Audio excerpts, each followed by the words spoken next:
Muy bien, buenas tardes otra vez con casi vamos a empezar. El tema que nos reúne hoy día es cómo tratar el trastorno por déficit de atención, ¿ya? Aunque este tratamiento está contextualizado, ¿ya? Para hacer un tratamiento individual para niños en edad escolar, en primaria sobre todo, ¿ya? En realidad es como que el marco general de la intervención y yo creo que podría adaptarse fácilmente a cualquier tipo de trabajo tanto de docentes como de psicólogos, etcétera, ¿no? Entonces vamos a ir viendo eso. Antes quería aprovechar estos minutitos, como que 5 minutos antes de me sugirieron que podíamos como que trabajar algunos mitos y leyendas y cosas así sobre el trastorno por déficit de atención. Me río, ¿no? Porque el otro día asistí a una conferencia que hablaba sobre mitos del coronavirus y hay tantas cosas como que, no sé, ¿ya?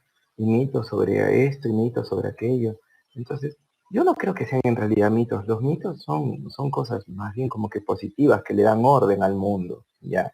Como por ejemplo, no sé, un mito es el mito de Manco Cápac, ¿ya? Entonces esto, a pesar de que todo el mundo sabe que no es verdad literal, como que da cierto orden a nuestra idea de nuestras raíces y nuestra vinculación con el pasado, ¿ya? O el mito de Aquiles, ¿no? De su mítica cólera, ya era tan enojón Aquiles que su cólera es mítica, ¿ya? Y este tipo de cosas, pues, nos enseñan muchas cosas. En cambio, las ideas falsas que hay con respecto al trastorno por déficit de atención, más que mitos, creo que son prejuicios o malos entendidos, ¿ya? Entonces yo había preparado como que unas preguntas que me parece que son las más frecuentes, tanto en consulta como en las veces que he podido yo, trabajar en grupos, dando capacitación sobre el asunto, ¿no? Y son unas preguntas que voy a leer y voy a responder inmediatamente. Muy pocos minutos vamos a ocupar en esto realmente. Ya les pido paciencia, por favor. La primera es, si existe realmente el trastorno por déficit de atención con hiperactividad. Sí existe como trastorno, ¿ya? Entonces tiene como que toda una caracterización muy consistente en los manuales de diagnóstico psiquiátrico, en el DSM sobre todo está muy bien caracterizado el trastorno y quienes tienen el trastorno y quienes no tienen el trastorno, y además tiene una fundamentación biológica, ya, diferencias en la configuración neurológica, diferencias en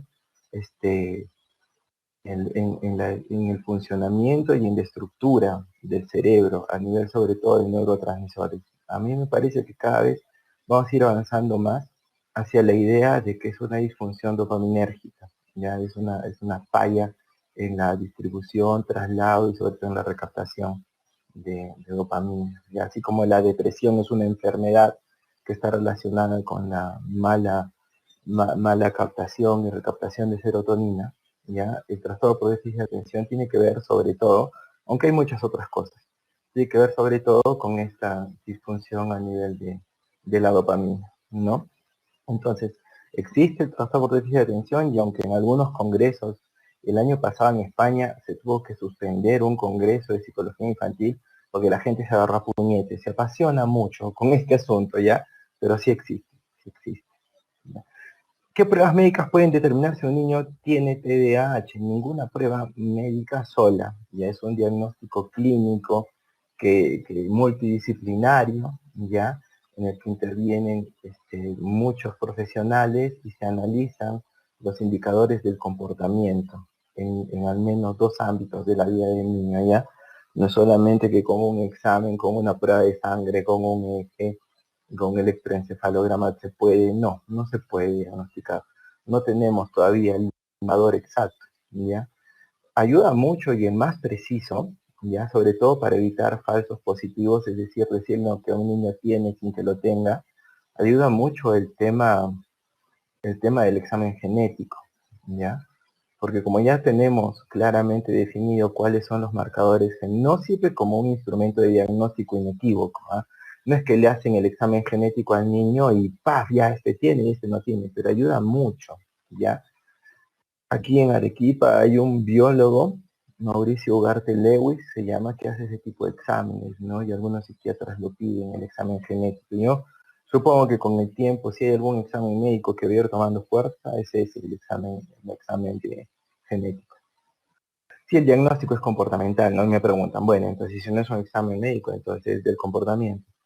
¿Por qué se realizan pruebas neurológicas? Para complementar, ¿ya? Esas son preguntas de los padres, ¿ya? Que no quieren aceptar a veces que el niño tiene como que una diferencia, ¿ya? Entonces, bueno, entonces, ¿le puedo tomar un examen porque quieren que les aseguren así a ciencia cierta? ¿Quieren ver en un papel así como que tienes diabetes, ¿ya?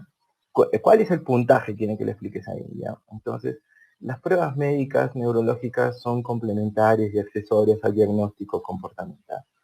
¿Tienen TDA todos los niños impulsivos, hiperactivos y desatentos? No, ya no. Depende de la intensidad.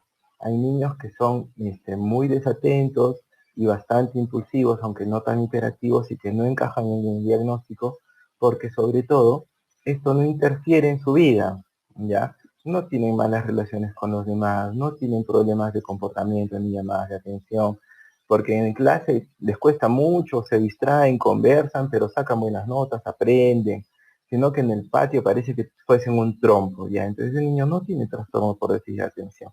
El trastorno por déficit de atención, como es un trastorno de salud mental, interfiere mucho en la calidad de vida, tanto del niño como de sus padres, ¿ya? Entonces, es bien importante.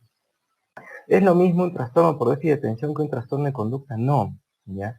No, porque los trastornos de conducta pueden tener orígenes que no sean la disfunción neurológica en primer lugar, y además tienen otras manifestaciones. Es decir, un niño con un trastorno de conducta tiene los 3 síntomas y tiene más todavía.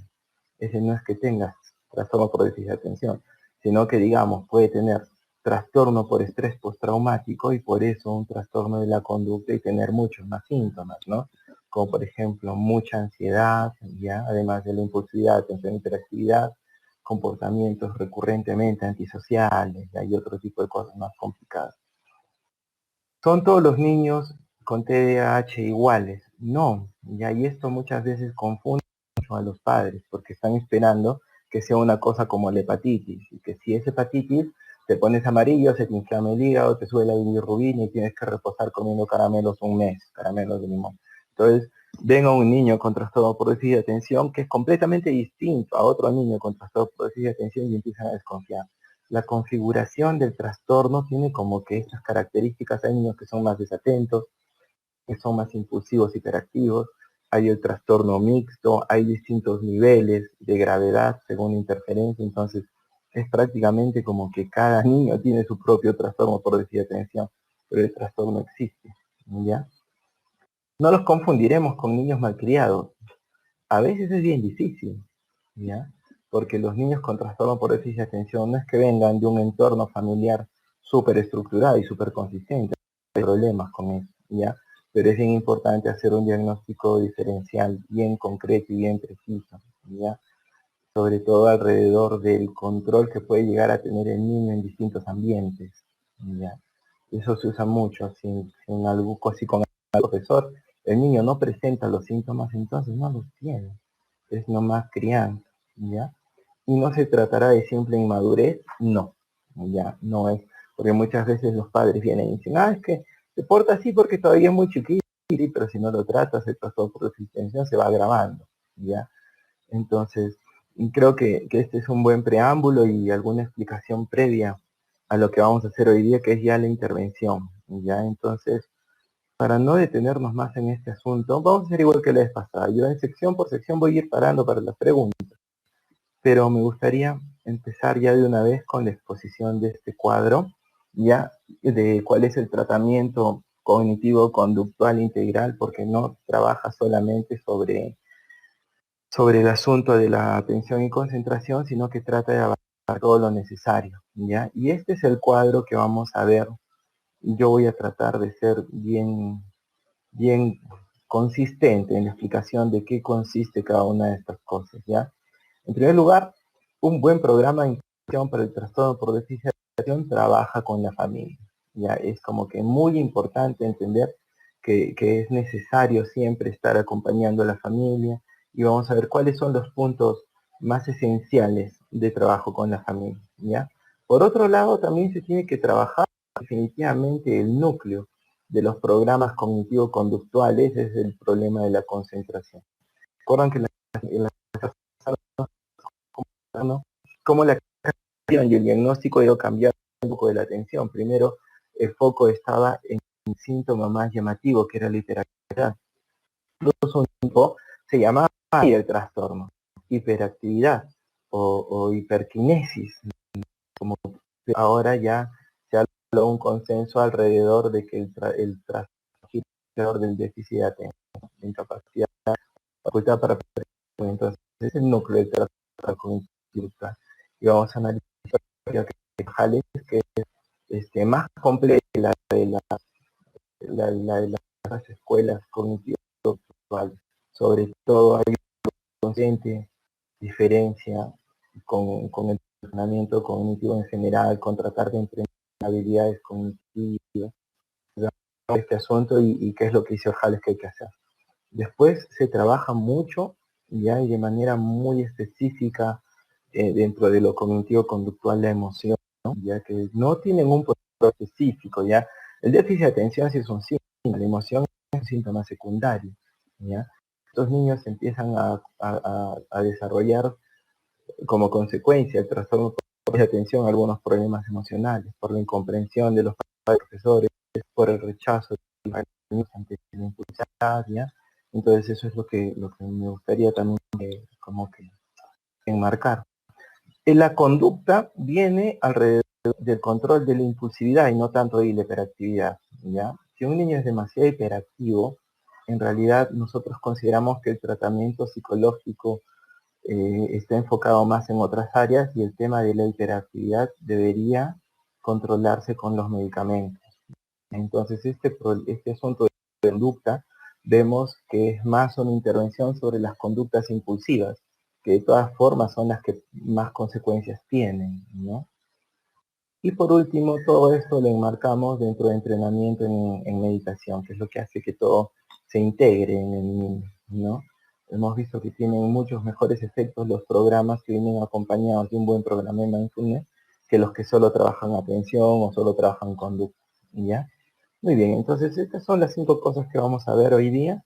Espero que el tratamiento, a pesar de ser superficial en estos temas, les sirva como una guía y que ya entiendan claramente cómo es que se debe intervenir, en qué áreas y de qué forma es que se trata el trastorno por déficit de atención de manera consistente y con evidencia.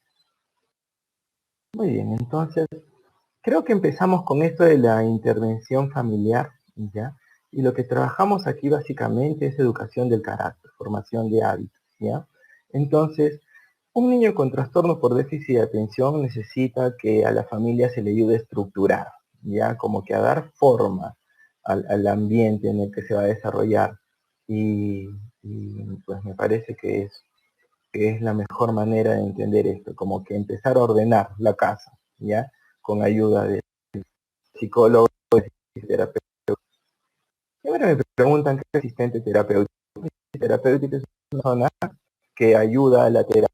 Generalmente, por el programa que tenemos nosotros, hemos tenido muy buenos asistentes terapéuticos. Generalmente, un asistente de los años que tiene un programa, que es que en casa, lo que trabaja en el consultorio con el terapeuta principal. Un asistente terapéutico es una persona que, por ejemplo, si mi paciente, Juan, tiene terapia lunes por la tarde, viene y hace las autoinstrucciones, ¿ya?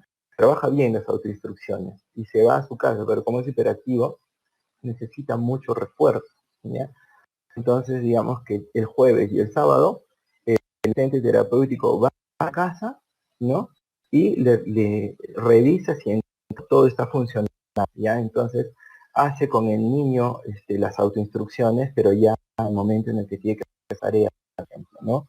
Y ve si los papás están haciendo bien el proceso de validación o el reforzamiento del esfuerzo, ¿no? Y es esto que ayuda a estructurar. Ahí. Yo he tenido unos asistentes terapéuticos que yo me imagino que hubiesen dado la terapia mejor que yo, en verdad. Es que estos niños necesitan mucha atención, ¿no? Entonces, la estructuración viene por dos lados. El orden de poner viene por dos lados. Es orden psicológico y orden en el contexto, ¿ya?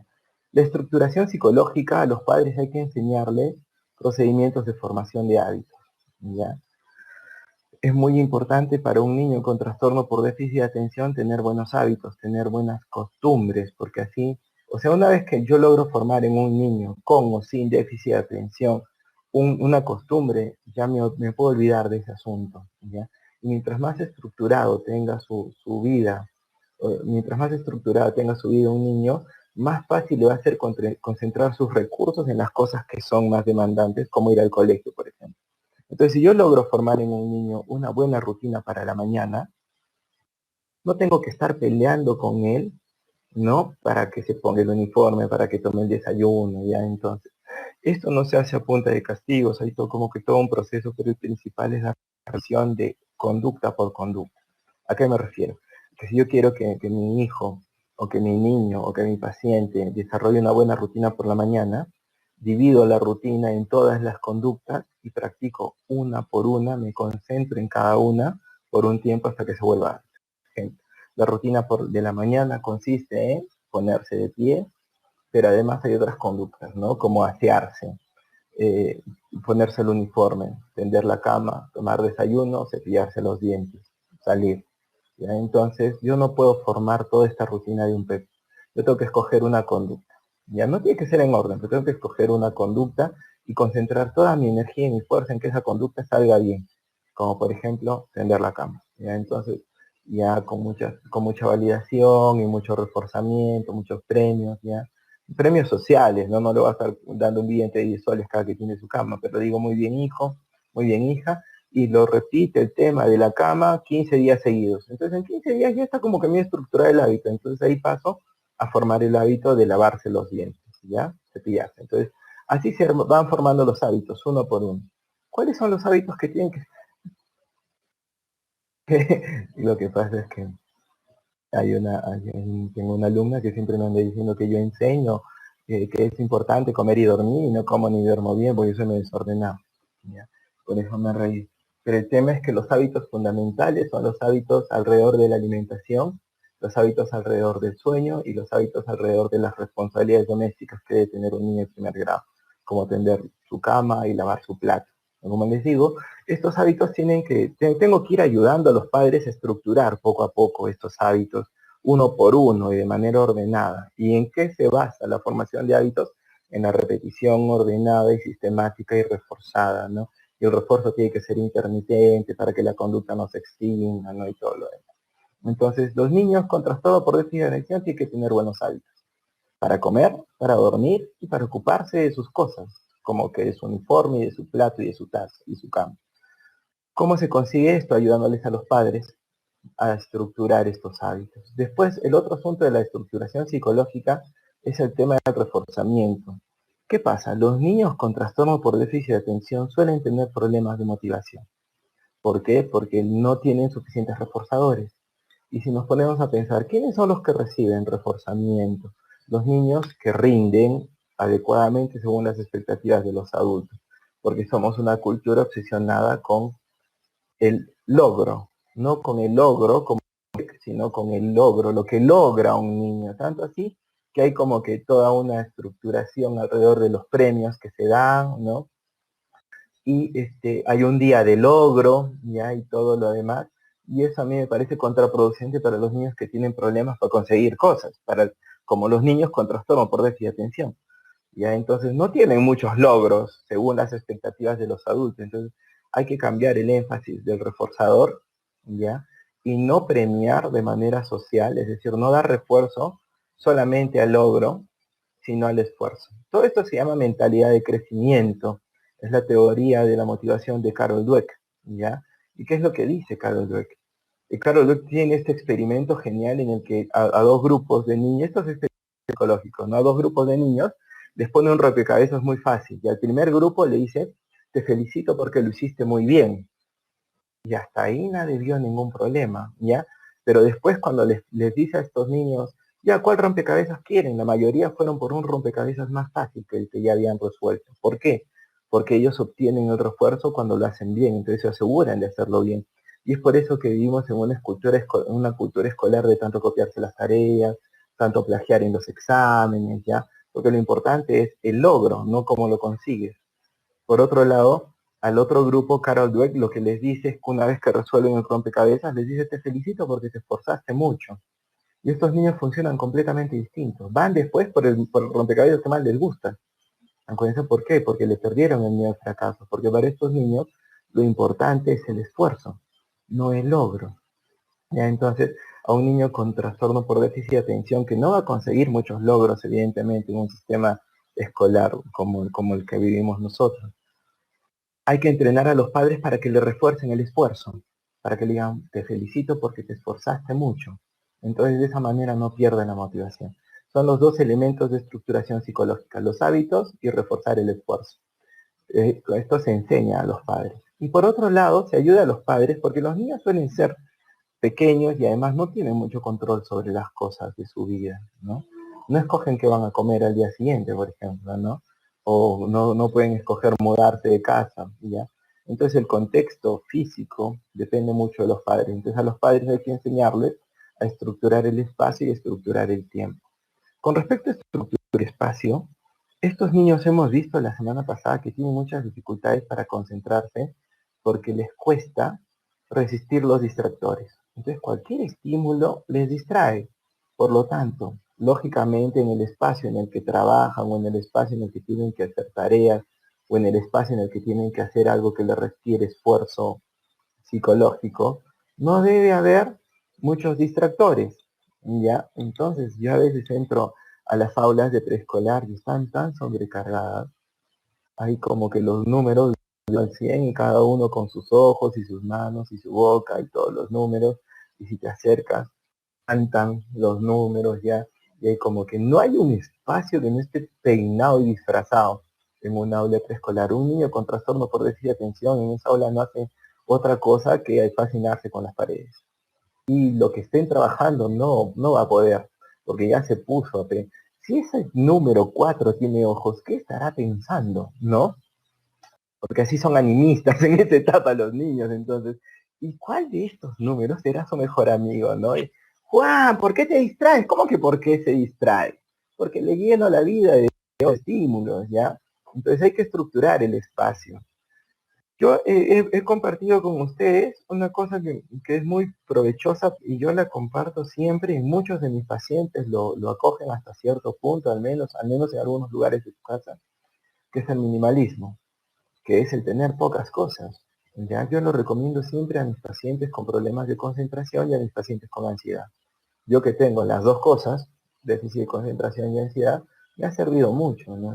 Y consiste en tener pocas cosas. Y este libro, para que vean que es toda una maravilla, esto de no obsesionarse con acumular es lo máximo, ¿ya? Y el otro asunto es el tiempo, que hay que estructurar. Hay que ayudarles a los niños a estructurar y a medir el tiempo. Ya un niño de 7 años con trastorno por déficit de atención, no le vamos a decir, haz un horario. No, tenemos que ayudarle a hacer el horario, ¿ya? Y tenemos que ayudarle a los cambios, así como en el colegio hay timbres, en casa tenemos que tener una alarma y ayudarle, porque si no, se pierde el niño, se olvida, pues su cerebro funciona distinto. Y con respecto a esto del tiempo, hay una cosa que es bien importante, ¿ya?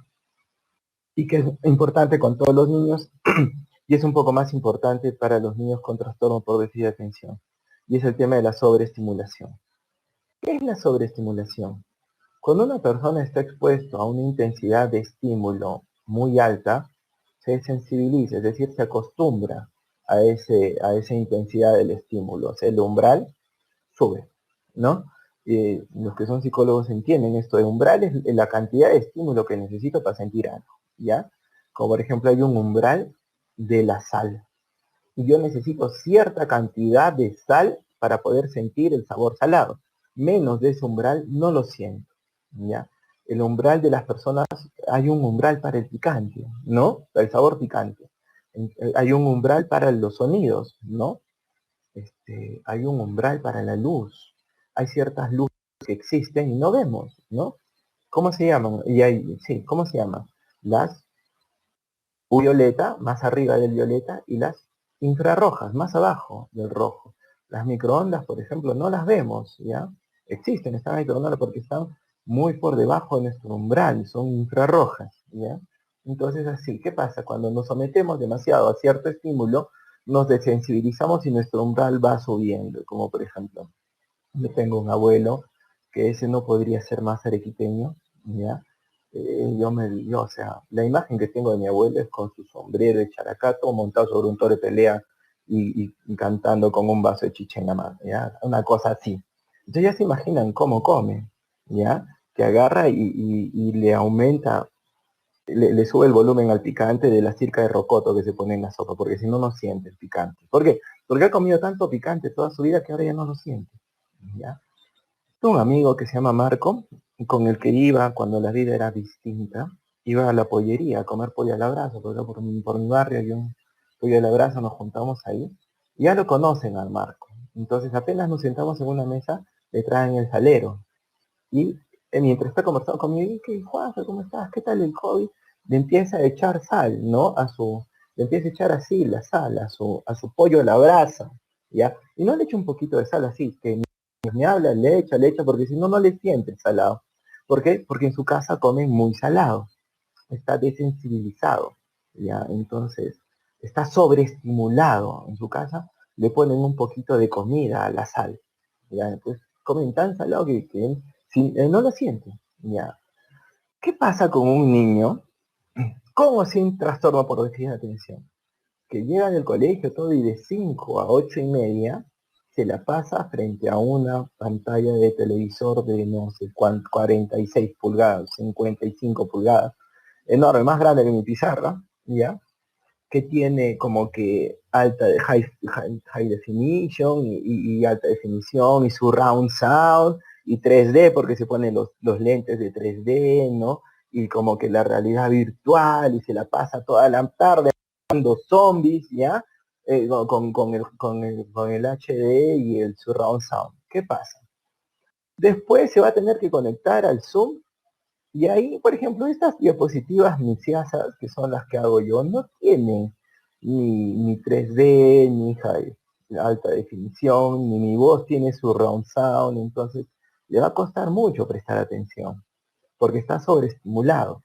Yo soy así como me ven, ya no sé si me están viendo, pero si me ven, yo no tengo alta definición, ni tengo surround sound, ni tengo 3D, soy como soy. Entonces, si el niño está sobreestimulado, le va a costar mucho trabajo después prestar atención. Por eso hay que estructurar el tiempo en el sentido de también cómo se divierte el chico y que no pase mucho rato frente a pantallas.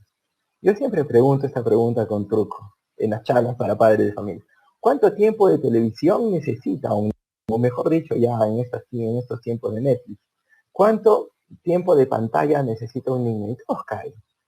Como que una hora, media hora. Yo he leído que media hora y después media hora más. La verdad es que un niño no necesita nada de pantalla. Le puedo dar a un niño con trastorno por déficit de atención máximo hasta 60 minutos y ya hay sobreestimulación, ¿ya? Más de 60 minutos ya es por gusto darle tratamiento psicológico y psiquiátrico, ya médico. Entonces, eso de la estructuración del tiempo va también por ese lado que los padres tienen que controlar. No le puedo dejar a un niño de 9 años que decida cuánta televisión va a ver. No es prudente, ¿ya? Entonces, con respecto a esto de la estructuración del tiempo, ¿qué tal? ¿Alguna pregunta hasta aquí? Se escucha entrecortado. Sí, escucha, pero eso no... Podría levantar un poquito más la voz, lo siento. Esto es por el tema de la señal, o sea, yo no hablo entrecortado. ¿Qué hacemos? Si salgo y vuelvo a entrar, ¿se arreglará? Voy a hacer eso, ¿ya? Voy a ver porque sí, como les digo, yo ahorita estoy con buena señal del, del internet. Me gustaría, pero ni siquiera sé cómo salir. Acá arriba es. Me están escuchando muy mal, ¿no? Espera un ratito. Yo le escucho, pero no lo miro ni miro la diapositiva. Sonamos entonces. Sí, ¿saben qué? Hay que ver porque Ya, ahora está bien. Sí, me dicen que hay diferencias porque tengo personas que sí lo están recibiendo bien. ¿Ya? Entonces voy a tratar de hablar más claramente. ¿Ya? Ya se escucha bien, se debe haber arreglado. Al inicio recordó, ahora sí se escucha. Qué bueno que se arregló. ¿Ya? Ya, muy bien. Entonces, como ya se escucha bien, ¿tienen alguna pregunta sobre qué cosas se trabaja con los padres? Estructuración. ¿Ya? Que los padres puedan estructurar el ambiente psicológico y el ambiente físico del niño y el ambiente temporal. El ambiente psicológico va por formarle hábitos y también va por el lado de motivarlos a través del reforzamiento. No se puede visualizar. Es que ahorita las he cortado para las preguntas. Las he cortado las diapositivas, ¿no? Entonces, no sé si tengan alguna pregunta sobre el tema de familia ahorita. ¿Qué se trabaja con la familia? Está bien claro, ¿no? Se les da terapia a las familias, se les estructurar, se les enseña a reforzar el esfuerzo, se les enseña y se les ayuda y se les acompaña en la formación de hábitos, se les enseña y se les ayuda en estructurar el medio ambiente, que no sea un ambiente muy sobreestimulador ni con muchos ¿qué características tiene el ambiente ideal para un niño con TDAH? En primer lugar, tiene que tener las mismas características para cualquier niño. Tiene que estar bien ventilado, bien iluminado, y a menos que para jugar, sí, que sea el ¿ya? Pero para trabajar, digamos, para concentrarse, bien ventilado, bien iluminado y en silencio. Pero además, especialmente los niños con TDAH, que haber cosas, pocas cosas, ¿ya? De niño me encantaba tener estas cartucheras que estaba abrías y tenía como que 4 pisos y en un piso estaba para lápices de color, en otro el borrador, el tajador y en otro era como si fuese secretaria y tenía ahí todo de engrapador, perforador y en el de abajo habían cosas que hasta ahora no sé para qué servían. Ese tipo de cosas ayuda. Un niño con TDAH necesita un lápiz, un borrador y la mesa limpia y en las paredes nada. ¿Ya? ¿Se va a aburrir?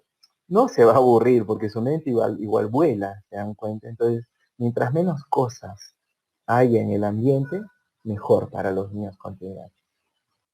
Los juguetes son para jugar, en ese sentido no hay ningún problema, que tenga los juguetes que quiera tener, ¿no? Y que el cuarto de juego sea un vacilón y que estén, no sé, los papás colgados de las paredes si quieren, pero en el lugar en el que va a trabajar no se puede.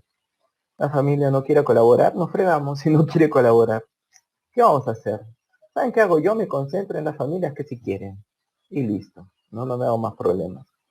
Digan siempre que no tienen tiempo. No, es que no es excusa. Hay familias que no tienen tiempo, de verdad. Y por eso es que sus hijos no mejoran. Entonces, ¿qué podemos hacer nosotros? Yo me parece que soy un poco frío en este sentido, pero no se puede nadar contra la corriente porque llega un momento en el que te cansas y te ahogas, ¿no? Entonces, digamos que si ustedes tienen la ventaja de ser psicólogos y poder escoger a qué niños le dan tratamiento, ¿qué hago yo con esos casos? Los derivo. Ahora que si no tienen esa ventaja y son profesores que tienen a esta familia en el aula, trabajo buenamente con el niño, ¿no? Pero entendiendo que si no mejora es porque no hay las condiciones para que mejore. No le exijo más tampoco al muchacho, ¿no? ¿Y cómo hacer con un estudiante que siempre se le pierden las cosas?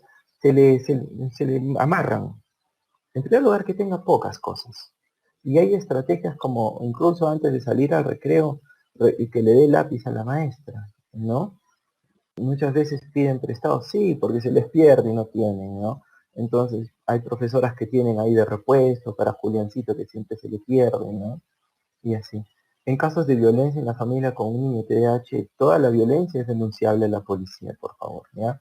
Y de cambio, ahí no tiene que haber ningún tipo de contemplación. La violencia no es una cosa que uno deba mm, como que tratar de resolver uno.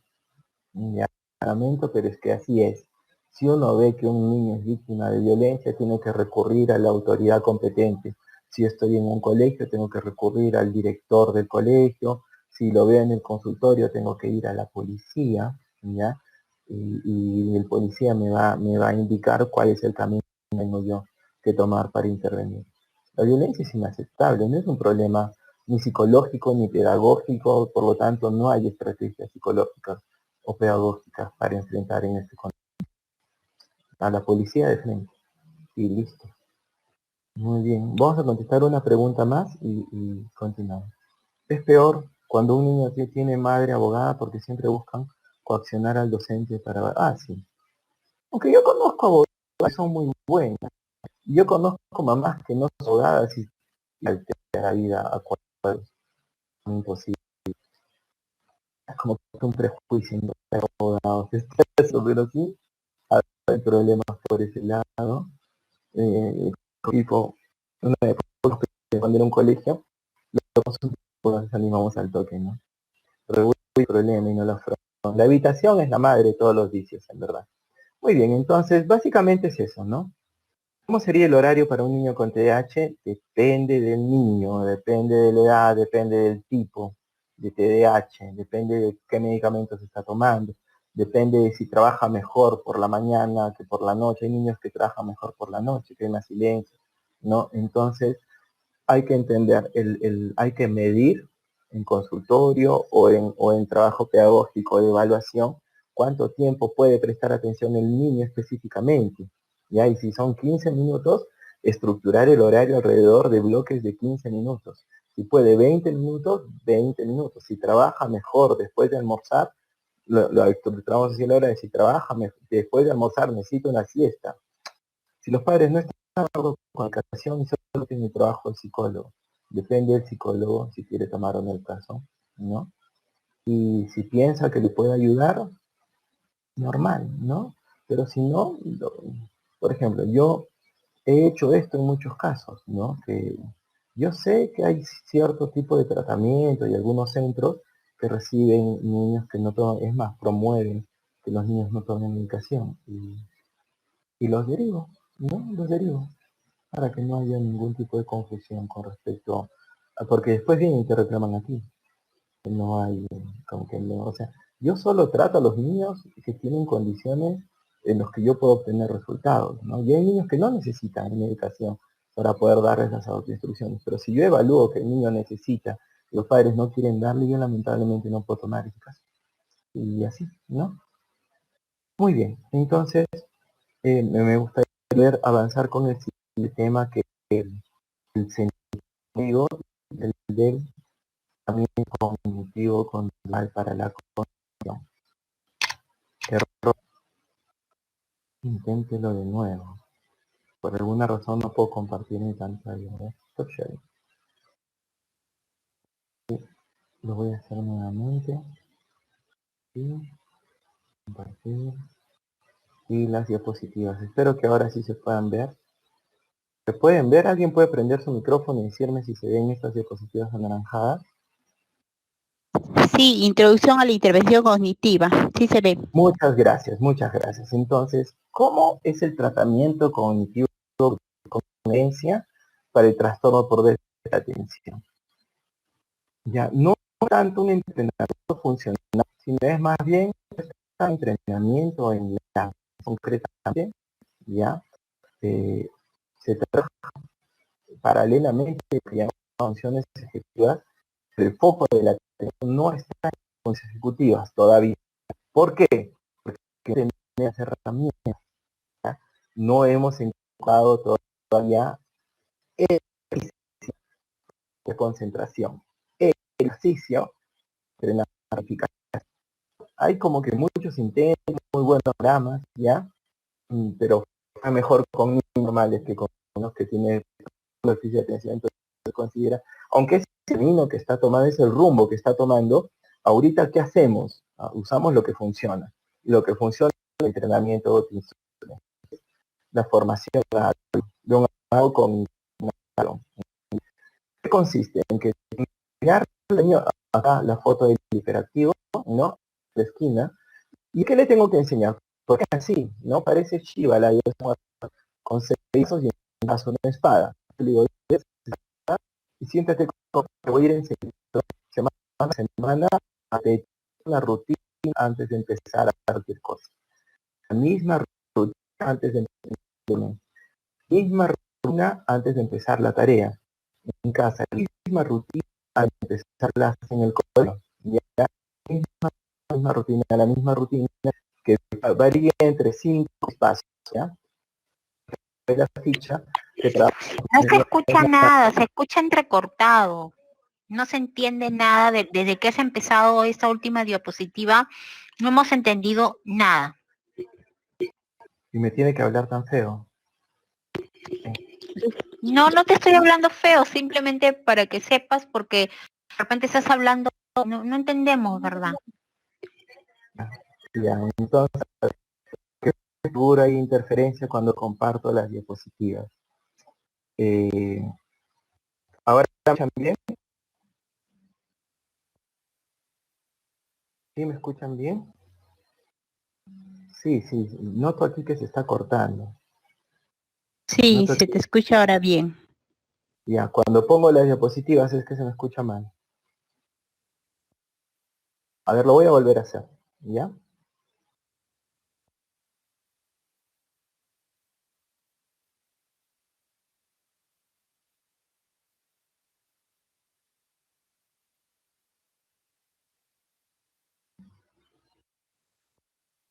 Muy bien. Entonces voy a seguir con la exposición. Voy a compartir las diapositivas y mientras hablo, a ver si se o no se escucha. Entonces lo que pasa es que yo tengo que entrenar, ya, sí. Me dicen otras personas que sí se escucha, ¿ya? Entonces, porque yo estoy aquí midiendo mi velocidad de internet y la mía está buena. Entonces, no sé si es la plataforma o si es la conexión. Sí. A ver, un momentito, ¿ya? Voy a ver si las personas, si los organizadores confirman también.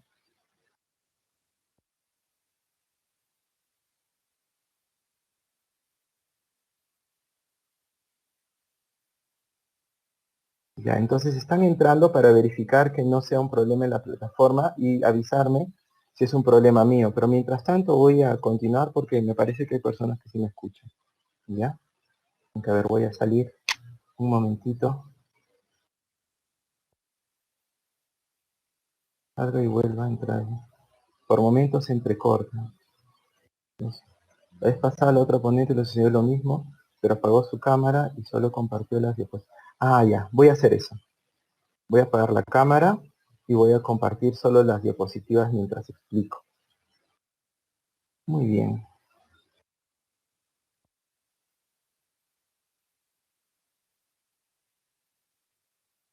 A ver.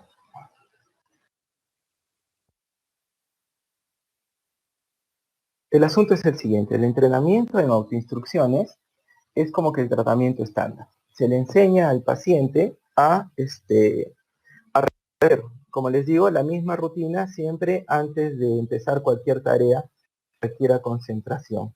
¿Ya?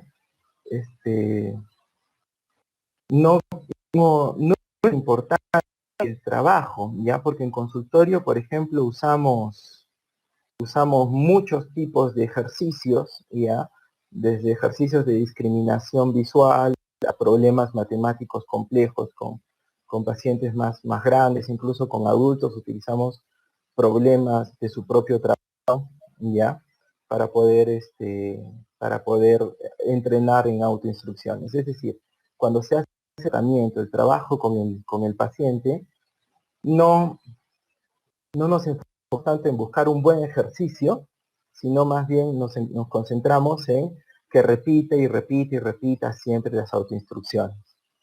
¿Ya? Las autoinstrucciones siempre tienen el mismo diseño. Este es el diseño de la doctora Orjales, ¿ya? Y tiene más o menos como que los pasos básicos que están aquí en esta parte a la derecha. Paro, miro, decido, hago y repaso. Es una ficha estándar que usamos para explicarles a los niños o a los adolescentes cómo es el trabajo que tienen que hacer. Entonces, lo primero que tienen que hacer es parar, mirar y decir todo lo que ven.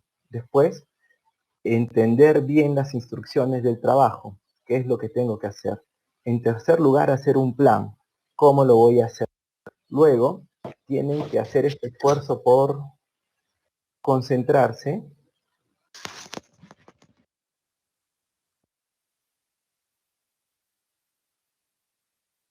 Tienen que hacer este esfuerzo por concentrarse. Y por último, evaluar qué tal lo hicieron. Entonces, ¿qué partes son importantes aquí?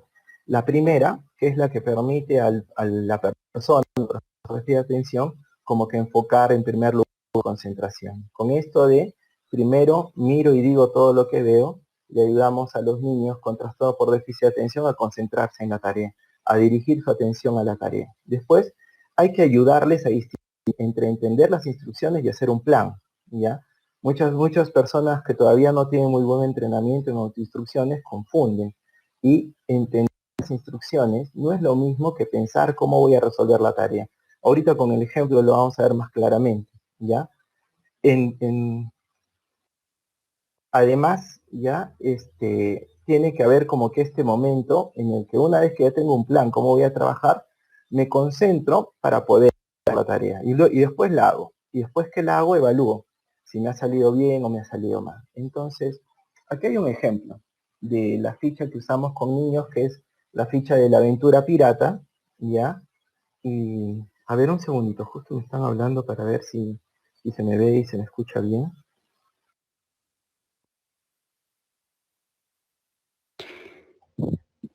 Las diapositivas no las podemos visualizar. Este cambio de tono, ¿no? A ver, voy a volver a compartir la pantalla. Sí, es que esta plataforma a veces... Voy a esperar, está justo cargando, a ver.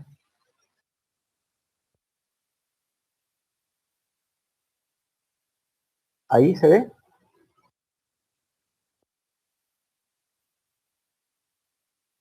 Sí, ahora sí se visualiza. Muy bien. Como les decía, esto es una ficha estándar de autoinstrucciones. Todos los niños, todos nuestros pacientes tienen esto. Este es para niños pequeños. Se llama la aventura pirata, ¿ya? Para las otras personas, por ejemplo, para adolescentes, usamos esta, simplemente que se la pegan en la pared y les ayuda a recordar cómo es que pueden recordar las autoinstrucciones. Pero bueno, la primera es, y digo todo lo que veo. La segunda es, ¿qué es lo que tengo que hacer? Es decir, comprender las instrucciones. Aquí hay que enseñarles a los pacientes, a los niños con TDA, que tienen que haber comprendido bien las instrucciones. Este paso es muy importante. ¿Por qué el segundo paso es muy importante? Porque muchas veces por la impulsividad, las personas se lanzan a resolver los problemas sin haberlos comprendido. Por ejemplo, los niños con trastorno por déficit de atención siempre se meten en problemas en estos exámenes que tienen preguntas medias capciosas, ¿ya? En las que, o sea, el niño ve, por ejemplo, esta ficha aquí del gato y al toque empieza a colorear. ¿Por qué? Porque no leyó las instrucciones. ¿Por qué? Por la impulsividad, que es una característica de su trastorno. Entonces, este paso, ¿qué es lo que tengo que hacer? Es muy importante para entender las instrucciones de la tarea. Y es distinto al tercer paso, que es planificar cómo lo voy a hacer. Ya definir al menos una serie de estrategias generales que me permitan a mí entender cómo es que voy a realizar esta tarea, ¿ya? Después respondo paso a paso con atención según mi... Al final evalúo si me ha salido bien o mal. Pero estas tres son bien importantes y son lo que hace la diferencia cómo trabaja un niño con TDA normalmente, que es de manera impulsiva, atolondrada, ¿ya? Entonces, por ejemplo, me dan esta ficha y yo estoy trabajando con mi psicólogo las autoinstrucciones. El psicólogo me va a decir, aquí tienes la ficha. Primero, ¿cuál es el primer paso? Entonces yo agarro y repito, porque ya lo tengo como que aprendido de memoria, tanto que lo he repetido con el psicólogo. Miro y digo todo lo que veo. Acá en la parte superior de la ficha hay unas letras, unas palabras que voy a leer después, y hay como que paralelamente dos dibujos que así a simple vista parecen igual, pero no son, ¿ah? A ver, hay gatos, perros, son animales, hay un pez en dos peces en peceras, y hay otros objetos, como una mesa, hay una pelota, hay un pajarito y otro pajarito parecido. Entonces, en este primer paso, ¿qué hace el niño?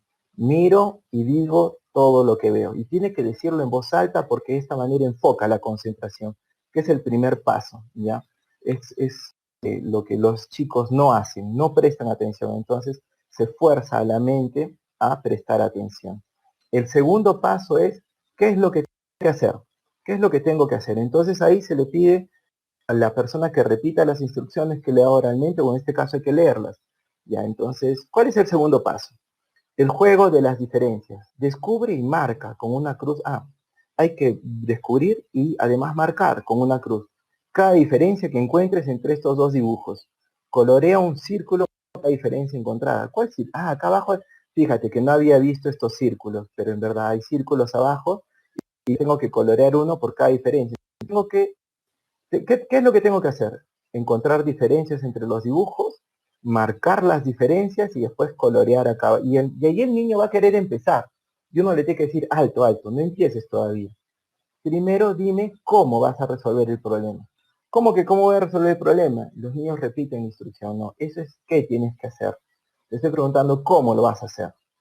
Y ahí lo forzamos a planificar. Y va a decir, ya, ¿cómo lo voy a hacer? Voy a mirar imagen por imagen, de arriba para abajo, para encontrar todas las diferencias y que no se me pase ninguno. ¿Se dan cuenta? Que hay diferencia entre el qué hacer y cómo hacerlo. No es igual. Los niños les cuesta mucho trabajo entender la diferencia, entonces necesitan mucha práctica entre entender las instrucciones y planificar. ¿Por qué se equivocan muchas veces los niños y las niñas con TDA? Porque no tienen buena planificación. ¿Ya? Son muy impulsivos para resolver problemas sin tener un plan. ¿Ya? Mira, cuando estaba en la universidad, entrenaba niños en un equipo de básquet, en el equipo de básquet de mi colegio, ¿ya? Y tenía un chico que siempre cometía el mismo error, era muy impulsivo, ¿ya? Entonces agarraba y saltaba con la pelota en las manos antes de pensar qué iba a hacer, si lanzar o pasar, entonces caía y ya, pues es una falta, ¿no? Y yo le decía, antes de saltar tienes que tener un plan, le decía, no puedes saltar y en el aire pensar que vas a ver. Así más o menos funcionan los chicos con trastorno por déficit de atención, como que se tiran a la piscina y sin ver si hay agua o no. Entonces por eso muy importante este tercer paso y hay que entrenarlos en este tercer paso.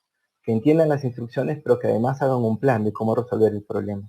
Y el cuarto es, me concentro y muchos tienen como que una estrategia. Algunos aplauden despacito, otros como que tocan una campana ya. Entonces de esa manera se sabe que ya empezó el trabajo y se mantienen concentrados. Una vez que terminan, resuelven el ejercicio y hay que enseñarles a evaluar. Entonces, una vez que termino yo el ejercicio, mi psicólogo me va a decir, ¿y qué tal lo hiciste?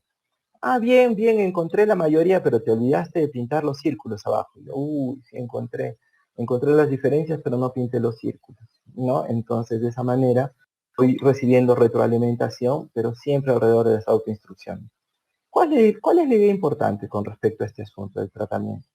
No es importante esto, no es importante el ejercicio. No sé si ven la flechita, estoy señalando ahorita estoy señalando la nariz del gato. No es importante el gato, no es importante si hago bien o hago mal la ficha. Para el tratamiento es importante la ficha porque me permite practicar las autoinstrucciones. ¿Cuáles son las autoinstrucciones? Miro y digo todo lo que veo. Entiendo qué es lo que tengo que hacer. Hago un plan de cómo lo voy a hacer. Me concentro y lo hago. Y después evalúo qué tal me ha salido. A punta de repetir y repetir y repetir y repetir esto, ¿qué pasa? Los niños lo interiorizan. Entonces se hace hábito y es como que llega el momento en el que apenas entran a clases, están distraídos, conversando y ya la profesora, vamos a hacer esto. Entonces como que pueden escuchar una voz en su mente que les dice, observo y digo todo lo que veo. ¿Qué es lo que tengo que hacer? ¿Cómo lo voy a hacer? Me concentro y lo hago, ¿ya? Entonces, acá hay otro ejercicio, ¿ya? Y este ejercicio yo lo voy a hacer con alguno de ustedes que me pueda ayudar. No sé si alguno de ustedes que pueda ver las diapositivas y que no me escuche muy entrecortado para que no se enoje, ¿ya? Si alguno de ustedes puede por favor ayudarme con esto. Van a hacer como que son el paciente y yo les voy a ir enseñando las autoinstrucciones. ¿Alguien se anima a hacer conmigo el ejercicio de cómo se hacen las autoinstrucciones así en vivo? ¿Alguien? ¿Nadie? ¿Están ahí? ¿Me escuchan? ¿Se me escuchan? De repente han ido todos. Estaban tan asados que de repente ya... Ya te ayudo yo, soy Carmen. Muy bien, muchas gracias. Entonces me entró el pánico. Voy a volver a poner las diapositivas, Carmen. Muchas gracias. Y a ver un momentito. Muy bien, Carmen. Entonces vamos a hacer como que tú eres la paciente y yo soy digamos que eres una persona con trastorno por déficit de atención y yo te tengo que enseñar las autoinstrucciones, ¿ya? Entonces te doy esta ficha. ¿La ves la ficha? Sí, Muy bien, de una Carmen. niñita como domo. Sí. Entonces, Carmen, ¿sabes qué vamos a hacer? Vamos a aprender a trabajar, ¿ya? Entonces, mira, tú tienes este lado, tu ficha de la aventura pirata, y ahí están las cosas que vamos a tener que hacer para resolver esta figura, esta ficha, este trabajo. ¿Te parece bien que empecemos? ¿Sí? Sí, Muy bien. Lo primero que vas a hacer es repetir después de mí. Miro y digo todo lo que veo. miro y digo todo lo que veo. Dime, por favor, ¿qué cosas ves en la ficha? Veo una niña agarrando una maceta. ¿Qué más? Veo muchos animalitos, veo árboles, veo ¿Ya? flores, mucha vegetación, un árbol que tiene un pajarito. Al otro costado veo más Ya. animalitos, Muy herramientas de bien. jardinería. Muy bien, muy bien. Están las herramientas de jardinería, los alimentos y muy bien. Eso es todo lo que ves, ¿sí? Sí, ¿Ves acá arriba las letras o no? duende jardinero es Sí, lo no, único no, que veo. ahorita. Ya, muy bien, muy bien. Entonces, vas a volver a repetir después de mí. Miro y digo todo lo que veo. Repítelo después de mí. Miro, miro y digo todo lo que veo. Muy bien, Carmen, lo has hecho muy bien. Ese es el primer paso. Cada vez que nos juntemos aquí a trabajar, vamos a hacer los mismos pasos. Y el primero siempre es el mismo, mirar y ver todo lo que vemos. Es lo que has hecho ahorita, ¿ya? Entonces, paso uno es, miro y digo todo lo que veo. Digo Vuelve a todo lo que repetir. veo. Muy bien. El Miro y paso, digo todo lo que veo. perfecto, Carmen, muchas gracias. El segundo paso, ¿qué es lo que tengo que hacer? Yo te voy a explicar, ¿ya? Lo que tienes que hacer es, estas figuras que hay a este lado, tienes que encontrarlas porque están escondidas aquí en el dibujo del duende. Estas figuras que están aquí, por ejemplo, el conejito, está escondido aquí, ¿ya? ¿Me has entendido lo que tienes que hacer?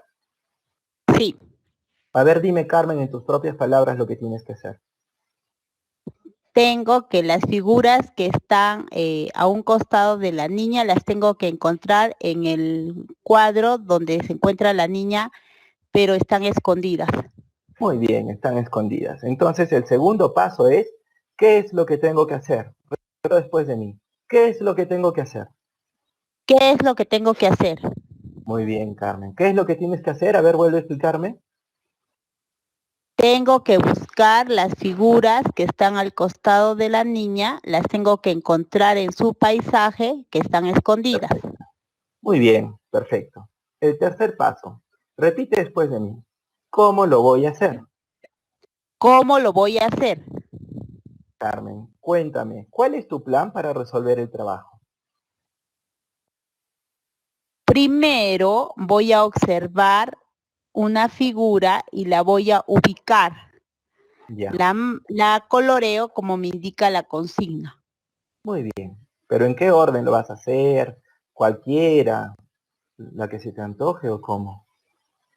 No, empiezo por la parte superior, que veo una nube y que Muy la bien. visualizo encima del sombrero de la niña. Ah, De ya ahí empezaste, sigo, ya empezaste. Muy claro, de bien, ahí continúo con el gusanito, el pajarito y perfecto. Ese es, de Carmen, un muy izquierda a buen derecha. plan. Ese es un muy buen plan. Vamos a repetir. El tercer paso es, ¿cómo lo voy a hacer? Repite, por favor. ¿Cómo lo voy a hacer? Muy bien. Entonces, ahora, por favor, a ver, dinos cómo vas haciendo el trabajo. Primero, en la parte superior visualizo una nube y ¿Ya? la misma nube la puedo ver encima del sombrero de Ya. la niña. Muy bien. Entonces, Seguido, la cola. Sigue, sigue, sigue. seguido veo el gusanito que lo veo en la parte inferior o debajo de la niña. Ya. Está, ah, claro, Des- aquí está escondido el gusanito, ya lo vi. Muy bien. ¿Quién sigue? ya. Después sigue el pajarito que está Ya. escondido en el arbolito en la parte superior. Perfecto, Carmen. Entonces, vamos a hacer de cuenta que los encontraste toditos, ¿ya? Los encontraste toditos. Entonces, yo te pregunto. Sí, los encontré ya todos. Sí, tal cual. Sí. El quinto paso es, ¿cómo me ha salido? Repite después de mí, ¿cómo me ha salido? ¿Cómo me ha salido? ¿Cómo crees que te ha salido? Bien. Muy bien, entonces por eso te felicito porque he notado que te has esforzado mucho. He notado que te has esforzado mucho y por eso te felicito. Muchas gracias, Carmen. Y Gracias listo. a ti. Gracias, gracias. Muchas gracias. Entonces, esa es la forma en la que se entrena en autoinstrucciones a una persona con trastorno por déficit de atención.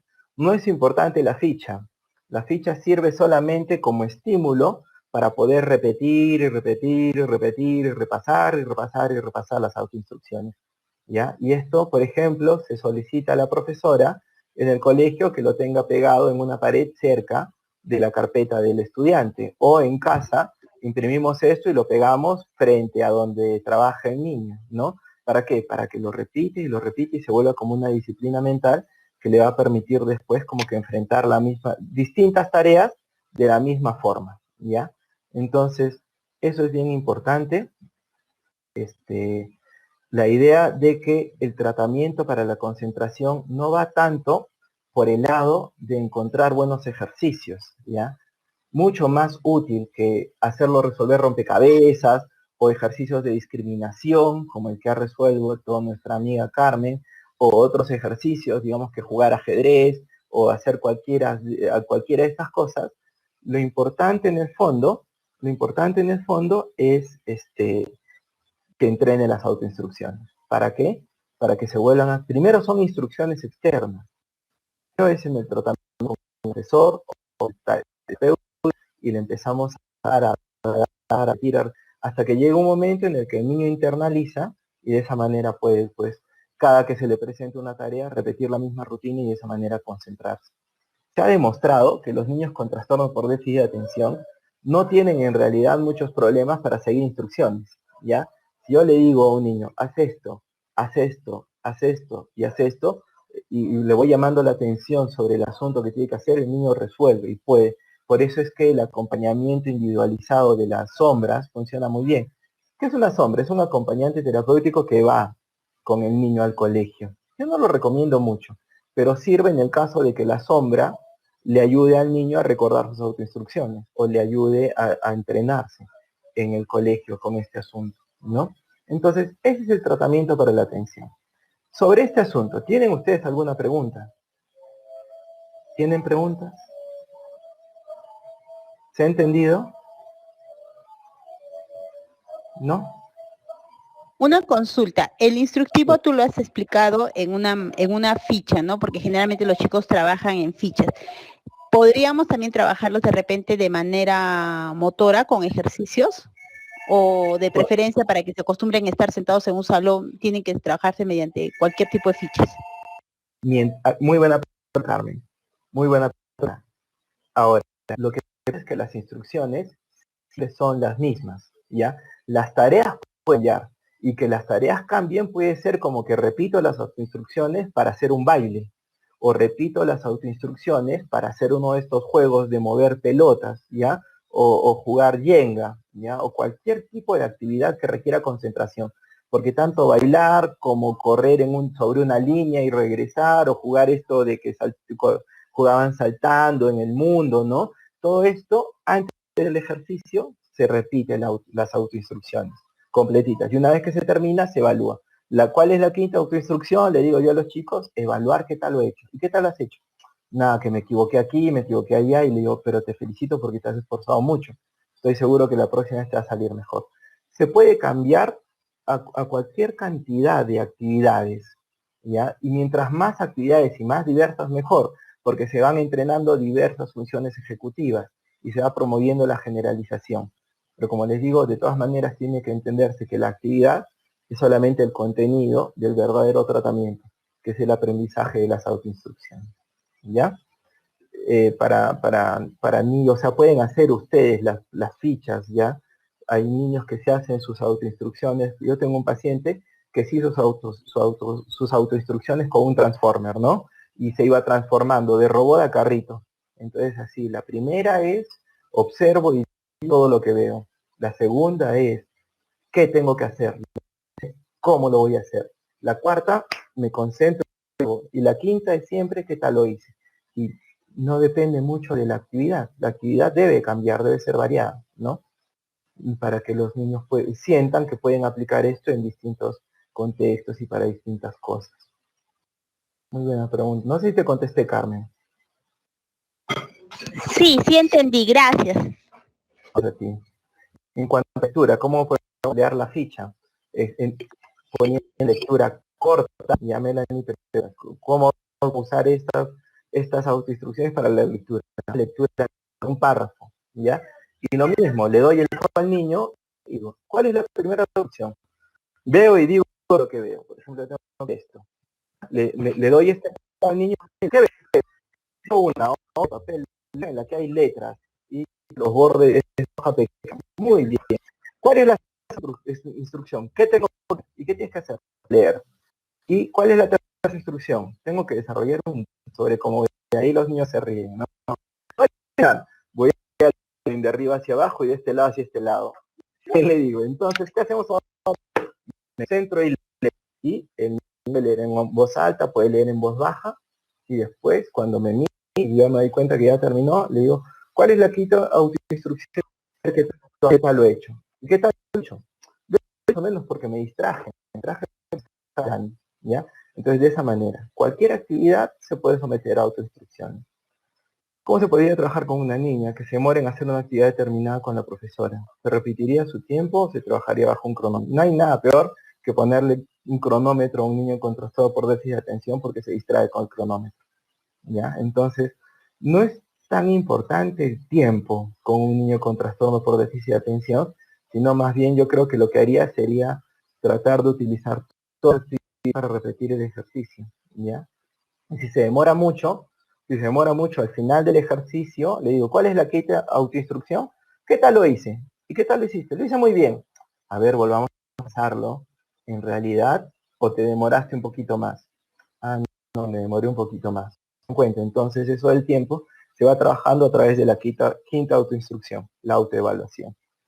Responden los niños al inicio. Hay diferencias según la edad y la actividad, sea física o intelectual. Los niños más pequeños responden mejor a actividades físicas. Mientras más física la actividad, más va a despertar el interés. Los adolescentes más bien se arrochan y no quieren hacer estas cosas, ¿no? Muy bien, muy bien. Entonces, espero que haya quedado clara esta parte de la intervención que es la cognitiva.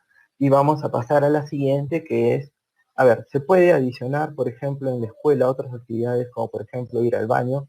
Lonchera ir al baño no es una actividad que requiera mucha concentración, y yo con la lonchera no lo haría porque los niños se desgastan, ¿ya? Entonces, ¿y cómo trabajar las autoinstrucciones con los adolescentes? Exactamente igual. Se le sienta al adolescente y se le explica para que no te desconcentres en los trabajos, para que en clase no te pierdas, te voy a enseñar unas estrategias, se llaman autoinstrucciones. Tienes que repetirlo siempre igual y lo vamos a practicar ahora con esto que te voy a dar, ¿ya? Entonces le doy una lectura, un ejercicio más complejo, igual repite con los 16 años las mismas autoinstrucciones. ¿Qué es lo primero que haces? Veo y miro todo lo que... A ver, dime, esto es un ejercicio de física. No, ahí estás interpretando. ¿Qué ves? Veo un triángulo y unas flechas y unas letras. Muy bien. Y así se trabajan de la misma forma, ¿no? Yo tengo un paciente de 18 años que todavía tiene sus autoinstrucciones de la aventura pirata, ¿no? Su ficha impresa, porque le gusta mucho. Así que se trabajan exactamente las mismas autoinstrucciones, exactamente de la misma manera, ¿no? Y ese es el tratamiento que tenemos evidencia de que funciona. Los chicos llegan a repetir tanto esto que ya es automático, ¿no? Están en la universidad, se sientan frente a la cámara y dicen, miro y digo todo lo que veo. Y describen, bueno, estoy mirando aquí en mi computador y todo lo demás, ¿no? ¿Qué es lo que tengo que hacer? Concentrar y así, ¿vale? ¿No? Van avanzando. Ese es el entrenamiento en autoinstrucciones. Muy bien, entonces, a ver, hay una pregunta, están titeando una pregunta. ¿Sí? En pequeño, hay un tiempo de tratamiento para la concentración del niño.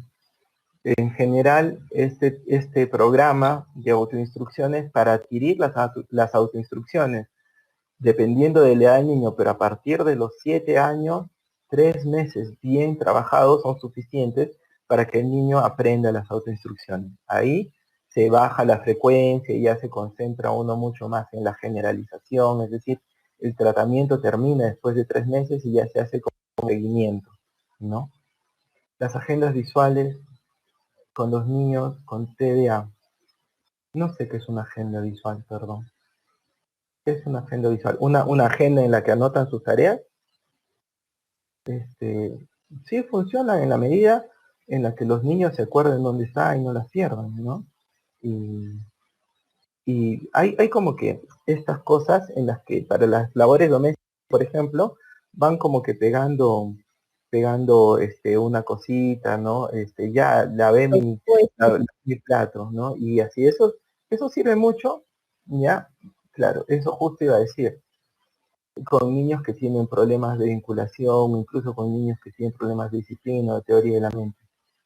Pero lo que pasa es que uno puede hacer planificación de cualquier forma, de manera visual, con pictogramas, con alarmas. Lo importante es que el niño tenga la disciplina. O sea, los niños no es que no quieran, o no es que no se acuerdan, empiezan a hacer la tarea y se desconcentran, ¿ya? Entonces, ¿qué recomiendo yo? No es tanto trabajar un tema de autonomía con los niños con trastorno por déficit de atención. Entonces, no hay ningún problema con acompañarlos, porque eso sí les va a llegar con la madurez a los chicos con déficit de atención, que puedan trabajar solos. No es natural tratar de enseñar a un niño a trabajar solo y no cómo trabajar, ¿ya? Entonces, estos tratamientos de las agendas y estas cosas que se trabajan con los niños con trastorno del espectro autista, son para favorecer la autonomía. Eso no es un problema con los niños con trastorno por déficit de atención. No es que no quiera hacer la tarea, es que no sabe cómo hacerla, no puede hacerla porque se desconcentra, ¿ya? Entonces, no es tanto cómo empezar a hacer la tarea, sino una vez que la estoy haciendo, cómo la hago. Y para eso sirven las autoinstrucciones, ¿ya? Muy bien, muchas gracias por sus preguntas. Vamos a continuar con la siguiente parte del programa, que es el tratamiento emocional, ¿ya? ¿Qué pasa con los niños con trastorno por déficit de atención? Funcionan diferente. Y como cualquier persona que funciona diferente, está sometida a enormes cantidades de invalidación, ¿ya? A ver si nos da el tiempo para explicar bien esto. La forma de trabajar el ámbito afectivo de un niño con trastorno por déficit de atención es la validación emocional, ¿ya? Y me dirán, los que me conocen, o sea, tú das validación emocional para todo. En verdad no. Para todas las personas que son diferentes, sí. Porque todas las personas que son diferentes por alguna razón sufren constantemente de invalidación emocional y eso es muy difícil. La validación emocional es el proceso de aprender... no he hecho lo que te... Perdón. Tengo que bloquear la cámara primero. A ver un ratito, porque si no, no se va a ver.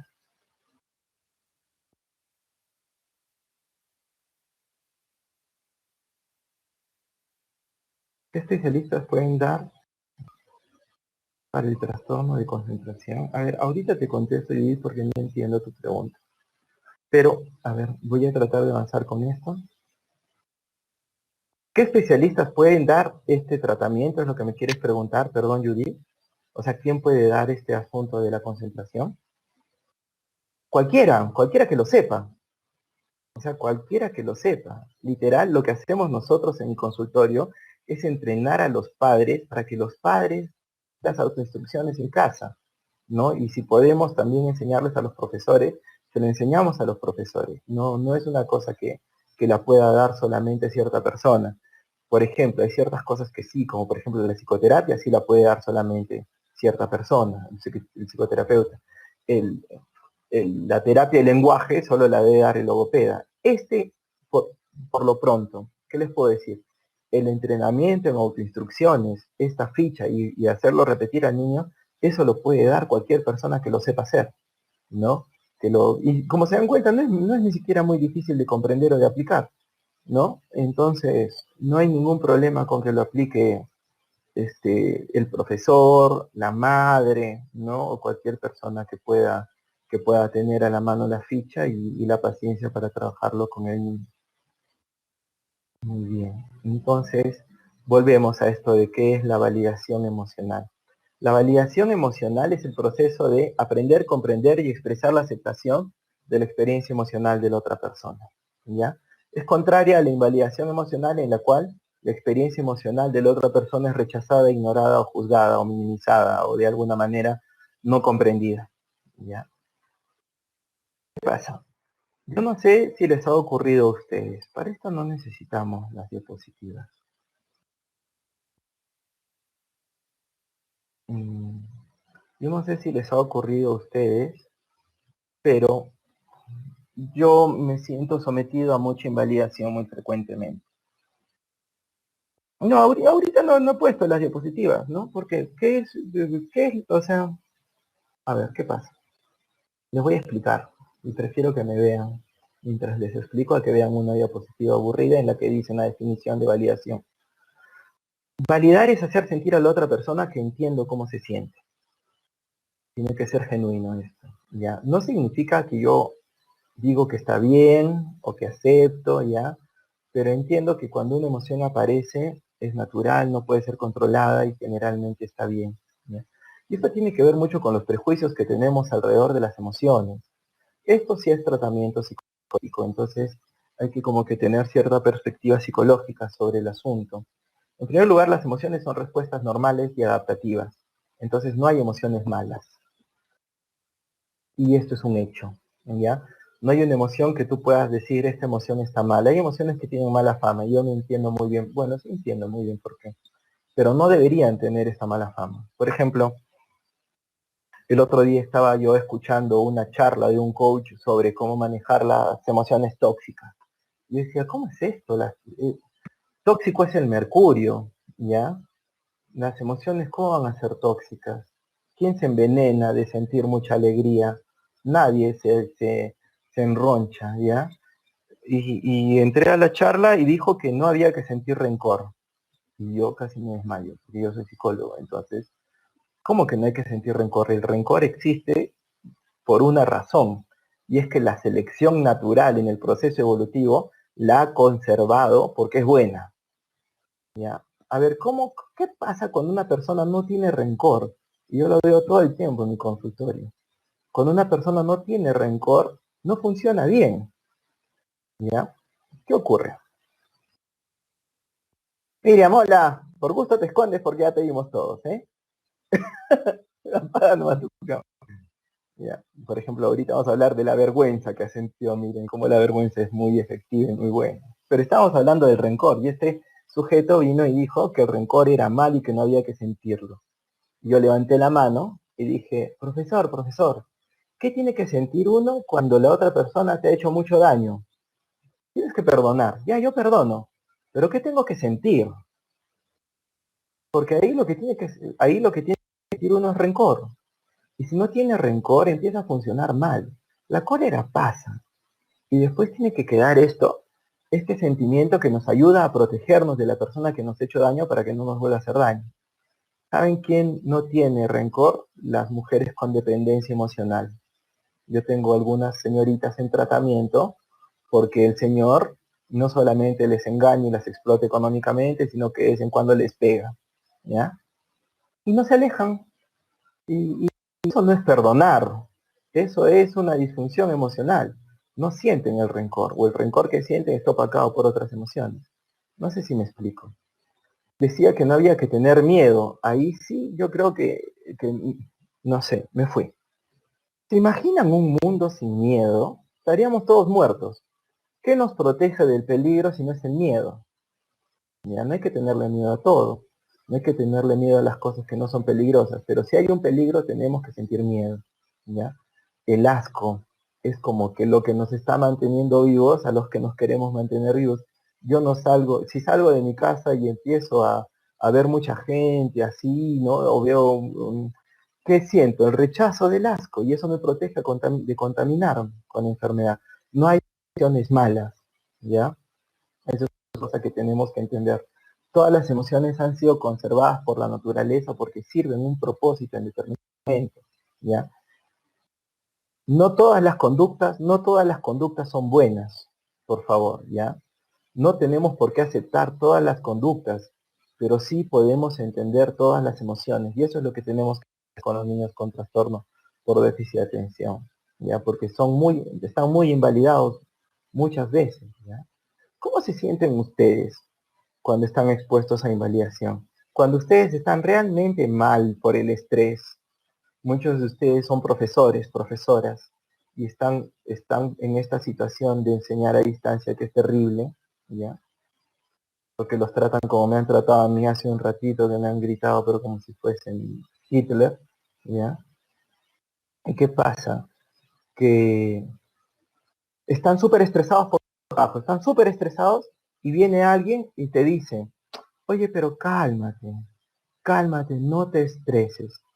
¿Cómo se sienten? ¿Bien? No creo que se sientan bien. ¿Cómo se sienten, por ejemplo, cuando se enojan? ¿Ya? El otro día yo estaba enojado y me preguntan, ¿por qué estás enojado? Y yo digo, estoy molesto porque me has hecho esperar. Estoy molesto porque me has hecho esperar. Y me contestaron, es que tú de todo te enojas. ¿Ya?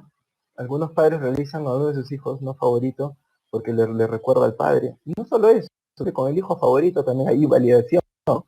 Cuando le decimos, Señor, no te pongas triste, no te enojes. Cuando decimos a una persona, sí, este ejemplo que pone es bien claro, pero eso no es invalidación, eso es alienación parental. ¿Ya? Entonces es como que más profundo el problema. Ahí puede haber hasta mala intención. Con invalidación no hay mala intención. La gente que invalida piensa que le está haciendo un favor al otro. Cuando le dice no te enojes o le dice cálmate. ¿Ya? Y es un problema bien serio. Entonces, ¿qué es lo que promueve? Que con los niños hay que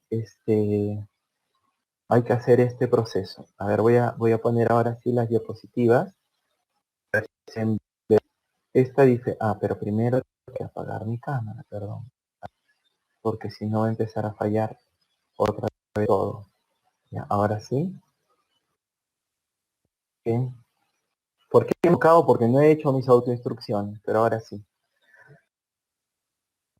¿Qué pasa? Cuando veo a un niño con trastorno por déficit de atención que se ha metido en un problema, ¿qué hago? Le valido la emoción y luego le corrijo el problema. Por la impulsividad muchas veces estos niños hacen cosas, ¿ya? Entonces, si yo veo que un niño que le mete un puñete a otro, un niño le mete un puñete a otro, ahí yo la emoción, la conducta. Valido la emoción para la conducta. Y de esa manera el niño me va a hacer caso porque siente que yo lo entiendo. Esto de la validación es la puerta para tener un vínculo con el niño y de todas formas corregir su conducta. Yo puedo ser la mamá, puedo ser la maestra, puedo ser el psicólogo. El camino es este. Le valido la emoción para poder corregirle la conducta. Por ejemplo, ya le metió un puñete. Juan a su compañero ya le metió un puñete porque es impulsivo. Entonces yo a un lado, me siento con él, lo calmo un poco y reflexiono. Le digo, ¿qué pasó? ¿Qué pasó? Ay, que Juan me esto. Ya, a ver. ¿Cómo te estás sintiendo? Le pregunto, porque los niños se confunden, se atolondran, no hablan claro. Dime, ¿cómo te estás sintiendo? Estoy enojado. ¿Por qué estás enojado? Le pregunto. Estoy muy enojado porque Pedro me ha estado diciendo que soy un loco y que tomo pastillas porque estoy enfermo. Entiendo tu cólera, entiendo que te hayas enojado. Si a mí me dicen algo así, también me hubiese enojado. Entonces, sí logro entender por qué estás tan molesto. Estás muy molesto, ¿no? Sí, estoy muy molesto. Pues mira que yo en tu lugar también estaría muy molesto porque te han dicho varias cosas bien feas y son bien injustas, entonces entiendo que estés enojado. Pero, ¿tú crees que cuando uno está enojado es una buena reacción meterle un puñete al otro? Ahí va a pensar el niño a decir, es que me enojé. Sí, sí te enojaste, yo entiendo que estés enojado, pero no sé si me parece que le hayas metido un puñete. ¿Te va a meter en problemas esto del puñete o no? Sí, pues que ya le metí el puñete y ahora sí estoy fregado, ¿no?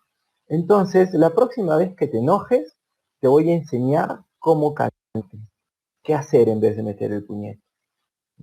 ¿Se dan cuenta de lo que he hecho? ¿Sí? En el diálogo con el niño, mientras estoy hablando con él, básicamente es separar la emoción del comportamiento. Para poder corregir el comportamiento, primero tengo que validar la emoción, ¿ya?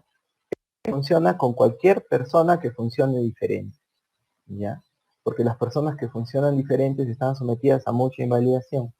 Por ejemplo, no hay nada más irracional que decir a un niño con cognitividad, oye, calma, trata de estar tranquilo, ¿no?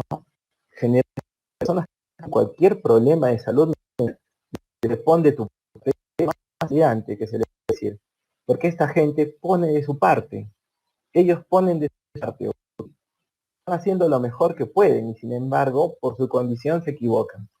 ¿Ya? Entonces, hay que pon de tu parte, esfuérzate, trata de controlarte. Si yo se controle, tengo que enseñar a hacer. ¿Ya? Entonces, cuando yo veo que mi alumno le mete un puñete a mi otro alumno, ahí tengo que enseñarle técnicas de relajación para controlar la impulsividad. Si yo veo que mi hijo que tiene trastorno por déficit de atención agarra y le mete una patada al perro, tengo que enseñarle técnicas de autocontrol, ¿no? Fui yo la que supuestamente gritó, mi disculpa, bueno, no hay problema. ¿Ya? Luego, esto es justamente entre comillas, es recontra invalidante, ¿no? Porque como que no es verdad, que me siento mal por eso. Luego de validar su emoción, también podemos darle alternativas de solución de conflicto. Sí, Melanie, podemos darle alternativas de solución de conflicto, pero no solo eso, sino que tenemos que entrenarlo.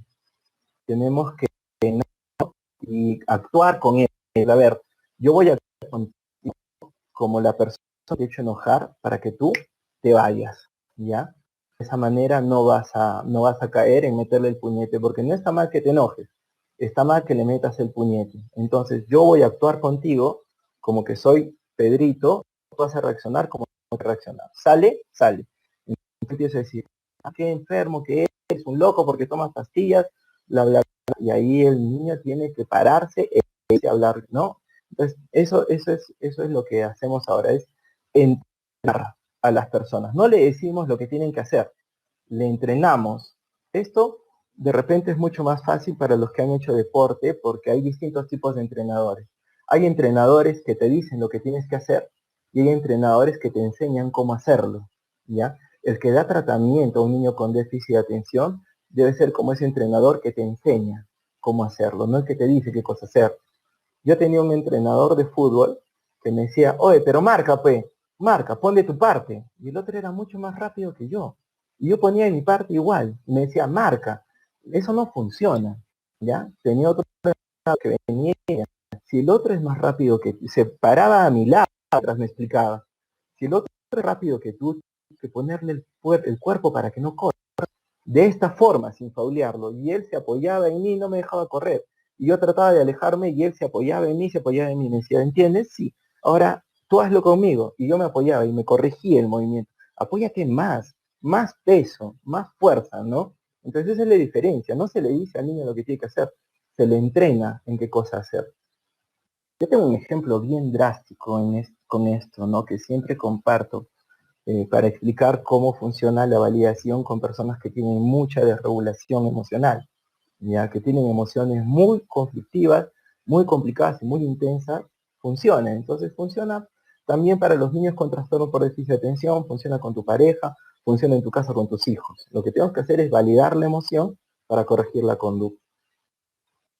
Yo trabajo mucho con pacientes que tienen trastorno límite de la personalidad borderline, con riesgo suicidal, ¿no?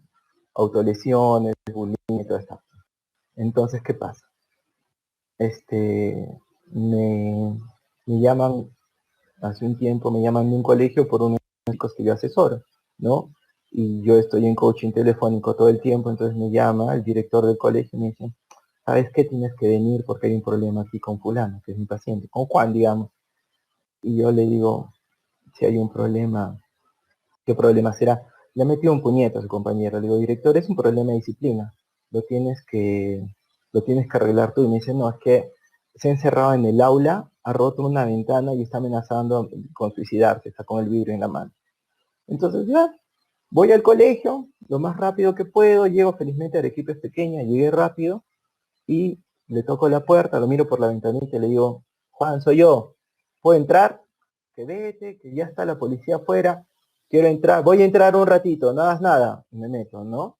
Y le digo así, me siento con él y empiezo a conversar, y le digo, cuéntame qué ha pasado, cuéntame qué ha pasado, Juan, y él empieza con una cantaleta de, por gusto te digo, ¿para qué quieres que te diga? Lo que quieres es avergonzarme, no, yo quiero que me cuentes para entenderte. Te prometo que si me dices te voy a entender y para ayudarte. Y dale, con que nadie me va a poder ayudar, que yo estoy mal de la cabeza, no estás mal de la cabeza y yo necesito que me cuentes para poder ver cómo salimos de esto. Cuéntame qué ha pasado. Y me dice que ya le metí un puñete al otro y le rompí la nariz. Y ya está la policía afuera porque yo siempre me meto en problemas y me van a denunciar y todo, ¿ya? Y le digo, no creo que le hayas metido el puñete porque sí. ¿Qué pasó? ¿Qué pasó? No, que me da vergüenza decirte qué pasó. Ya entiendo, entiendo. ¿Quién es al que le has metido el puñete? Es fulano. Ah, bueno. Si es él todavía, yo me imagino que puede haber pasado, pero necesito que me cuentes. ¿Ya? Y me cuenta el chico. Lo que pasa es que desde que llegué en la mañana, se sentó detrás de mí y me empezó a decir, loco, loco, loco, loco. Y yo le digo, entiendo cómo te sientes. Entiendo que eso te ha hecho dar mucha cólera, porque yo que te conozco sé que seguramente te ha recordado lo que te decía tu papá en tu casa, ¿no? Y además que este chico no es primera vez que te mortifica. Entonces todo eso se te ha juntado y entiendo lo enojado que estás. Entiendo. Fíjense que hasta ahí en ningún momento le he dicho que está bien que le haya metido el puñete. Solamente le he justificado las emociones, ¿ya? Entonces una vez que termine la validación, le digo, comprendo claramente cómo te sientes. ¿Pero qué piensas ahora de esto que le has metido el puñete? No, pues que ya me fregué. Y cuando empieza a hablar de eso, deja el vidrio, yo lo agarro el vidrio y me lo guardo al toque, ¿no? Y le digo, ya pues, muy bien. Entonces te das cuenta que no es una buena idea. No, me he dejado llevar por la cólera y ahora ya me fregué. Le digo, no te has fregado. Yo te prometo que voy a hacer lo mejor para tratar de sacarte este problema. Si tú entrenas conmigo ahorita, lo que debemos hacer la próxima vez que te enojes. ¿Cómo es eso? Me dice, ¿cómo es la próxima vez que te enojes así? Porque no va a parar. Y te va a volver a enojar la gente. Lo que tienes que hacer es irte. ¿Cómo que irme? Irte a otro lado. Escaparte de la clase, ir al baño, pero que me haga poner mala nota. Ahora lo pasado, le digo. Entonces practiquemos. Empiezo a decir, loco, loco, loco. Y se queda así sentado y le digo, ¿ves cómo no entiendes párate y vete? Me mira así y le digo, sí, loco, loco. Y se para, empieza a alejarse y le digo, oye, loco. Y voltea. No debe ser eso. Debes seguir yéndote. Ya, otra vez, siéntate. Eso. Loco, loco, se para y se va. Ya tengo yo que perseguir. ¿Se dan cuenta? Entonces tiene tres partes. La validación emocional, en la que le digo que lo que siente es completamente comprensible. ¿Ya? El análisis de la conducta, en la que llegamos a la conclusión juntos de que lo que hizo estuvo bien. Y en tercer lugar, se le entrena en qué cosa debe hacer mejor. Veamos otro caso. Por ejemplo, yo estoy con mis hijos y mi hijo menor tiene trastorno por déficit con hiperactividad y es muy impulsivo. Entonces, como dice aquí Ángela, estaban jugando un juego de mesa con su hermano mayor y perdió mi hijo menor. Y como perdió, agarró las fichas y se las tiró en la cara. Las fichas de las damas, ¿ya? Y yo miro eso, le digo a mi hijo mayor que se retire y después me quedo conversando con el menor y le digo, ¿qué pasó? ¿Qué pasó? Porque he visto lo que quiero que me digas. ¿Qué pasó? No, papá, que mi hermano me ha hecho trampa. Bueno, y si te he hecho trampa, que no me gusta que me hagan trampa. ¿Qué has sentido? Le digo. Me ha dado cólera. Entiendo tu cólera. Entiendo tu cólera porque además tu hermano es más grande que tú, juega mejor y siempre te gana. Entonces debes estar bien frustrado, ¿ya? Y sí, pasa. Tenía hermanos mayores, primos que de verdad me hacían trampa y me hacían sentir mucha cólera. Entiendo tu cólera, hijito. Esta cólera, cuando las cosas salen así mal, se llama frustración. Sí, estoy frustrado. Muy bien. Está muy bien que reconozcas cómo te sientes. Pero ¿qué piensas ahora? Le has tirado las damas a tu hermano. Te voy a tener que castigar. Uy, no, papá, no, sí, porque no podemos reaccionar de esa forma. O sea, entiendo que estés enojado, y si te echas trampa, está mal, y normal tu cólera. Pero la próxima vez que pase una cosa así, no debes tirar las cosas, tienes que...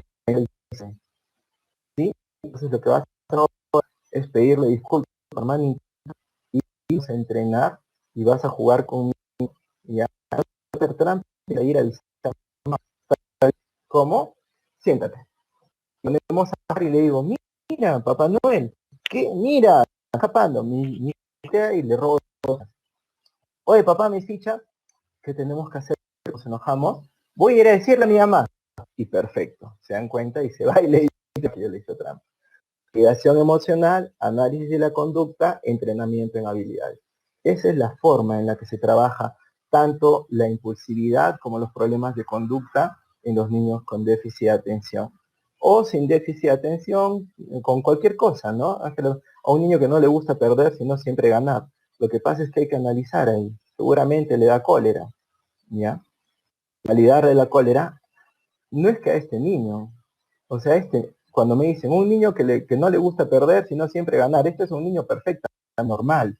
A todos los niños les pasa esto, que quieren siempre. A veces vienen y me dicen, cuando estamos en terapia de pareja, a mi esposo le gusta que las cosas siempre se hagan como a él le gusta. ¿Qué? Que mi esposo siempre quiere hacer las cosas de la forma que él quiere hacerlas. ¿Quién no? Digo yo. ¿Quién no? ¿No? ¿A quién no le gusta? O sea, todo eso es normal, pero no significa que podamos entrar en conductas problemáticas, ¿ya? Como por ejemplo hacer trampa. Entonces, ¿yo qué hago con este niño? ¿Ya? Que reniegue y se pone así. Lo respeto. Si el niño ha perdido y solo está renegando, le digo, entiendo que te enoje perder. No, no es nada normal. No está bien tratar de educar, perdón Ángela, no está bien tratar de educar a un niño para que se alegre cuando pierde tampoco. ¿Ya? ¿Qué tenemos que sentir cuando tenemos cólera? Esa cólera no nos puede llevar a portarnos de manera desadaptada, ¿no? Nunca le he dicho a usted, no me entiende, usted no sabe lo que siento, me lo dicen todo el tiempo, me lo dicen todo el tiempo. Entonces yo ahí corrijo y digo, yo no estoy tratando de decirte que siento lo mismo que tú, lo único que estoy tratando de decirte es que veo tu enojo y veo que es y veo que es muy intenso. Entiendo que te estás sintiendo muy mal. Yo no, de repente no he pasado por lo mismo que tú.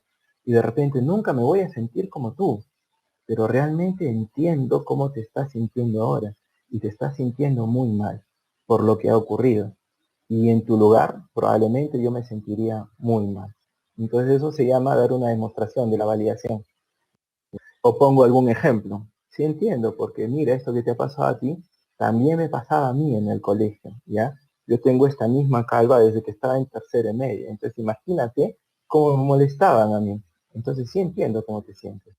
Porque esto de no me entiendes es una reacción normal. Todo el tiempo lo dicen. Entonces hay que reforzar la validación. ¿Y qué procedimiento se debe seguir con el niño que le dice loco, loco? Hay que castigarlo. Hay que castigarlo porque hay que ver, ¿no? ¿Por qué hace eso? Cuando pierde y llora desconsoladamente, hay que dejarlo que se desahogue en la niñez y después ver si no hay cosa que esté pasando. Y si es solamente cólera porque perdió, si es solamente cólera porque perdió, yo no trataría de corregir eso, ¿no?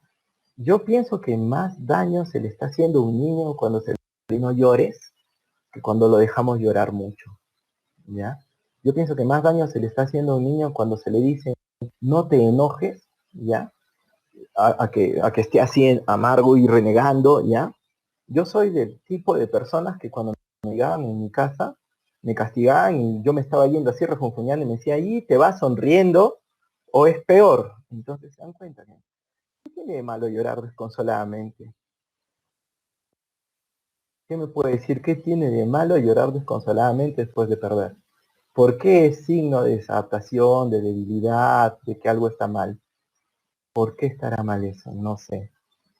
Puede ser cuando un adulto hace lo que conocemos como que mandar indirecto. Decirle, oye, qué mal que me estás haciendo sentir con tus indirectas, ¿no? A ver si se corrige. este estribillo, lo importante no es perder, sino participar. Algunos neurotípicos se quedaron con eso hasta hoy. Lo importante no es ganar, creo que es, ¿no? Y la verdad es que, si participas, ganas o pierdes, cada cosa va a hacer que te sientas de una manera distinta.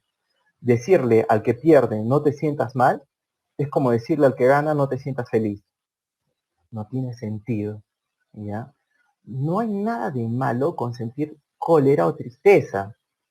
No hay nada de malo con...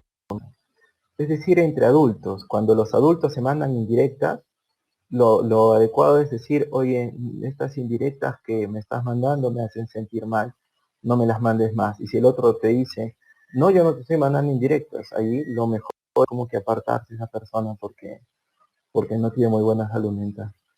Ahora, en el contrario, que puede estar pasando con uno que gana y presume excesivamente con los compañeros que perdieron. Alegrarse no está mal. Presumir con la intención de sentir mal al otro, sí hay que corregirlo. Entonces, me lo llevo a un lado. ¿Y cuáles son los pasos? Validación emocional, análisis de la conducta, entrenamiento de habilidades. Le digo, Juan, ¿qué pasó? Te he visto que has estado así, como que cachocito, ¿eh? ¿Qué pasó? Y me dice, no, pues que he ganado después de tiempo. Yo le digo, sí, ya te tocaba ganar, hermano. Y entiendo que estés muy feliz, sobre todo porque de verdad, estos a los que les has ganado, estaban ganando, ¿no? Y entiendo que estés muy contento. Pero ¿qué piensas? Cuando tú pierdes, te gusta que vengan a sacarte cachita. Pero ellos lo hacen todo el tiempo, sé que lo hacen. Pero te estoy preguntando a ti si a ti te gusta que te hagan eso. Yo entiendo que estás súper feliz, pero ¿te gusta que cuando pierdes te vengan a sacar cachita? No, la verdad que no. Entonces, ¿no crees que tú, buen deportista, querías hacer otra cosa? ¿Sí? Entonces, mira, la forma de expresar alegría y todo esto es acercarte a tu compañero, darle la mano y decirle, bien jugado. Y te vas tranquilo. En el fondo sabes que le ganaste. Entonces, entrenar, tú conmigo, ¿ya? Haz de cuenta que me ganaste. Te gané, te gané. No, ¿qué estamos diciendo? Ya. Entonces me hago la mano con el chico y me dice, bien ganado. Yo lo miro en los ojos y le digo, gracias. Y de ahí le refuerzo. Le digo, muy bien, ¿ves qué buen chico eres? Qué buen chico eres. No solamente ganas, sino que eres buen deportista. Estoy muy orgulloso de ti. Y de esa manera es lo mismo. Validación de la alegría. O sea, no está mal que se alegre. Análisis de la conducta, lo que está mal es que se ponga cachocito. Y entrenamiento en habilidades. Le digo cómo es que tiene que comportarse y le entreno en cómo hacerlo, ¿no? Que lo ensaye conmigo en ese momento. Y todo el comportamiento impulsivo de los niños con trastorno por déficit de atención se trabaja de esta manera. Se trabaja primero el ámbito emocional con validación, diciéndole entiendo cómo te sientes. Es normal que te sientas así, ¿ya? Y después se corrige la conducta. ¿Sí habían escuchado hablar de no? ¿Sí? Una de mis alumnas está aquí en el auditorio, María Alejandra, y ella me ha escuchado hablar tanto de esto que podría dar ella la charla, creo. Ajá. Muy bien. ¿Qué tal? ¿Alguien tiene alguna otra antes de trabajar la resiliencia en los niños? ¿Sí? En los niños que sí. Ahora, ¿qué pasa? La resiliencia se trabaja en talleres y es una habilidad social que deben tener todos los niños, pero yo no lo considero que sea parte del tratamiento, porque es bien invalidante hasta cierto punto el decirle a un niño tienes que resistir. Hay un conjunto de habilidades que no le llamamos resiliencia, le llamamos habilidades de tolerancia al malestar. ¿Y qué significa eso? Que son técnicas de respiración, técnicas de relajación, ¿ya? Técnicas para afectar la fisiología de tu cuerpo, para bajar el nivel de malestar, que te permiten funcionar a pesar de que te sientes muy mal, ¿ya? Funcionar adecuadamente a pesar de que estás muy triste, por ejemplo, ¿ya? Eso es lo que entendemos nosotros como resiliencia, pero no le llamamos resiliencia porque preferimos llamarlo como que validación de la conducta, entrenamiento en habilidades, ¿ya? Conducta por conducta, porque la resiliencia es muy difícil de generalizar. Además, los niños llegan a sentir en algún momento que tienen que estar bien siempre, y esto es imposible. Todo el mundo tiene derecho a quebrarse en algún momento. No está mal quebrarse, ¿ya? Entonces, la resiliencia desde ese punto de vista en los niños puede resultar problemática, porque puede volverlos evitativos, ¿no? Evitativos de sus propias emociones.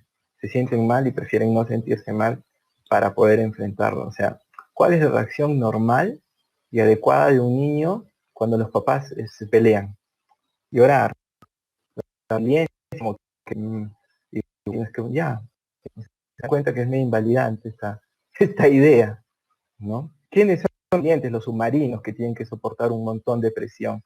Yo creo que resiliente hay que ser hábil, tener como que un gran repertorio de habilidades, y para eso tenemos que enseñarles a los niños qué hacer cuando la emoción está muy fuerte, cuando la cólera está muy fuerte, cuando la tristeza está muy fuerte, cuando la vergüenza está muy fuerte, cómo hacer en esos casos, ¿no? Porque los ejercicios de resiliencia usan mucha exposición, ¿ya? Entonces, yo creo que es preferible el entrenamiento que la exposición, ¿no? ¿Cómo se entrena en resiliencia a las personas que tienen pánico escénico? Haciéndoles hablar en público, ya a veces es necesario, pero a un niño a veces no tiene la autonomía para decir, yo quiero hacer esto, ¿no? Y en ese sentido me parece que a veces hay problemas con esto de la resiliencia. Yo no le entiendo muy bien por dónde va, ¿ya? Entonces pienso que es mejor esta idea de validación, análisis de la conducta, entrenamiento en habilidades, ¿no? Conducta por conducta, escena por escena. No, gracias a ti, Noemí, es buena pregunta. No es buena pregunta. Hay como que esto de que hay que mejorar la autoestima. Uy, ¿cómo se mejora la autoestima? Mirándote en el espejo, diciéndote lo lindo que eres. ¿De qué va a servir eso si no sabes cómo enfrentar el acoso en el colegio? Es mejor cuando en el colegio te acosen, entiendo que te sientas muy mal. Entiendo, es normal sentirse mal. Si alguien te está molestando, pero, a ver, no está muy bien salir corriendo o faltar al colegio, ¿no? Entonces, ¿qué piensas si entrenamos cómo le vas a hablar a esta gente? Y le enseñamos y que practique con nosotros él o no molestes porque ahí vas a ver cuando me... Y ya. Entonces, de esa manera, trabajar estructuras es mucho más difícil que trabajar en habilidades. ¿Sí? Muy bien, entonces eso es más o menos como que las pautas de tratamiento con la familia, con la concienciación a las autoinstrucciones, y tanto el ámbito emocional como el de la conducta, el de los impulsos con el esquema, validación, análisis de la conducta, entrenamiento en habilidades. Esa es la forma en la que trabajamos nosotros con los niños que tienen trastorno por déficit de atención. ¿Qué les parece? ¿Bien? ¿Mal? ¿Qué opinan? ¿Alguna otra pregunta? ¿No? Ángela está haciendo una pregunta.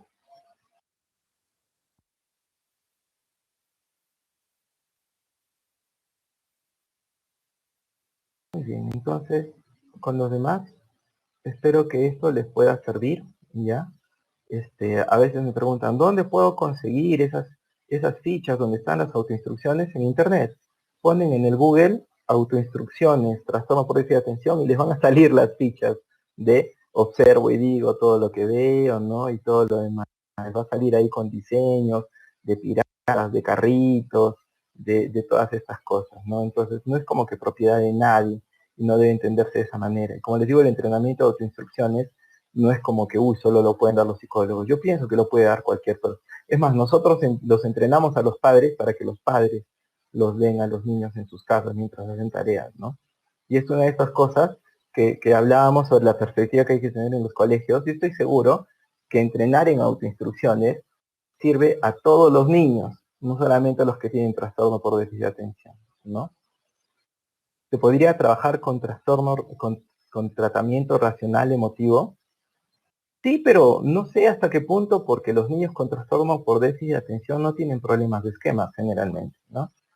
Entonces, como que, además que suelen ser niños, entonces como que tratar de buscar ahí el insight puede llegar a ser un poco complicado, y sí, o sea, no hay ningún problema, se puede tratar con eso, se puede tratar con terapia de esquemas, se puede tratar con aceptación y compromiso, ¿no? Es solamente una recomendación que les hago sobre cómo trabajar el ámbito emocional en los niños y adolescentes con trastornos por déficit de atención, ¿no? Muy bien, muchas gracias por la pregunta. Sí, no hay problema. Lo importante, lo que sí no tiene ahorita nada mejor es las autoinstrucciones, ¿no? Entonces, como que trabajar autoinstrucciones con estos niños no tiene pierde. Trabajar autoinstrucciones con todos los niños no tiene pierde, ¿ya? Entonces eso sí les recomiendo que lo entiendan, lo cultiven y lo practiquen, porque es una cosa de que cada terapeuta, cada persona que ayuda también le va encontrando el truco y va como que muñequeando y lo va aprendiendo a dar de una manera particular, como que cada quien lo hace a su estilo. Y es súper útil, ¿ya? Es súper útil a cualquier edad, ¿no? A cualquier edad. Yo trabajo estos adultos a veces que tienen trastorno por déficit de atención y no se han tratado antes. Entonces veo que están escribiendo un par de preguntas más. Yo quería pedirles disculpas por los problemas técnicos que se han presentado hoy día, ¿ya? Y de todas maneras toda esta información está en el aula virtual. ¿Qué recomendaría a los padres para no invalidar a un niño? Que se den cuenta que le están invalidando, ¿no? En primer lugar, se le ponen todos estos ejemplos, se les dice a los padres, ¿cómo te sientes tú cuando te invalidas? ¿Cómo te sientes tú cuando estás triste y te dicen, no estés triste, no estés triste, ¿no? O sea, como que no sientes que nadie te entiende, ¿sí? Entonces tú tienes que, hay que corregir la conducta, no la emoción. Hay que enseñarles a los padres. Y yo practico con los padres, no les recomiendo, los entreno en habilidades. Les digo, mira, yo te entiendo. Y lo que sientes es miedo, porque tu hijo tiene un diagnóstico. Yo también estaría muerto de miedo, ¿ya? Ahora, ¿tú qué piensas de esto que has estado haciendo, de tratar de decirle que ponga de su parte? ¿Tú no pones de tu parte? Sí, él pone de su parte. Entonces, en vez de hablarle de esa manera, vamos a validarle la emoción y todo. A ver, y que practique conmigo y lo practicamos ahí en el consultorio. En plural, las técnicas de autocontrol. ¿Qué otras técnicas se realizan con los niños de TDAH? No son de autocontrol, son de autorregulación. Sobre todo esto de meditar y respirar, ya las técnicas de respiración son recontra buenas, ya. En general, cualquier técnica de relajación física les ayuda un montón. Adaptaciones en la escuela, las autoinstrucciones, ¿no? Las autoinstrucciones. Si hace algún cambio sería para todos los niños. A todos de canto, no logro escuchar nada. Judith no logro escucharme. Pucha, sonamos. Voy a... Ojalá que en la grabación esté quedando, ¿ya? Porque y revisan la grabación, por favor, ¿ya? Porque no entiendo por qué no se me escucha. Es más, no entiendo por qué algunos sí me escuchan y otros no me escuchan, ¿ya? Es como que un problemón, ¿eh? Pero decía, las adaptaciones para la escuela, si yo pudiese introducir algo así como las rampas para que todo el mundo la use, ya, es las autoinstrucciones. Yo a todos los niños los entrenaría en autoinstrucciones, a todos de canto, Gardenia, ¿no? Eso yo lo recomiendo ampliamente. El tema de la sobreestimulación en el aula, por ejemplo. Sí, o sea, mientras más pequeños los niños, menos cosas deben haber en el aula, ¿ya? Es por el internet de cada persona. Bueno, puede ser que sea por la conexión de cada uno, ¿no? Porque yo veo que hay algunas personas que sí me escuchan. Pero bueno, espero que la conferencia les haya gustado. Espero que el tema de las autoinstrucciones y la validación, que es las dos cosas que hemos trabajado sobre todo hoy día, les pueda servir y que las puedan aplicar, porque no solamente mi experiencia personal son buenas, sino porque hay evidencia de que funcionan ambos, ¿ya? Muchas gracias a ti, Melody, muchas gracias a todos. Entonces ya estamos ya con la hora y espero que se puedan mantener en contacto. Ahí he puesto mi correo electrónico y cualquier cosa estoy para servirles, ¿ya? Muchas gracias, muchas gracias. Hasta luego. Gracias.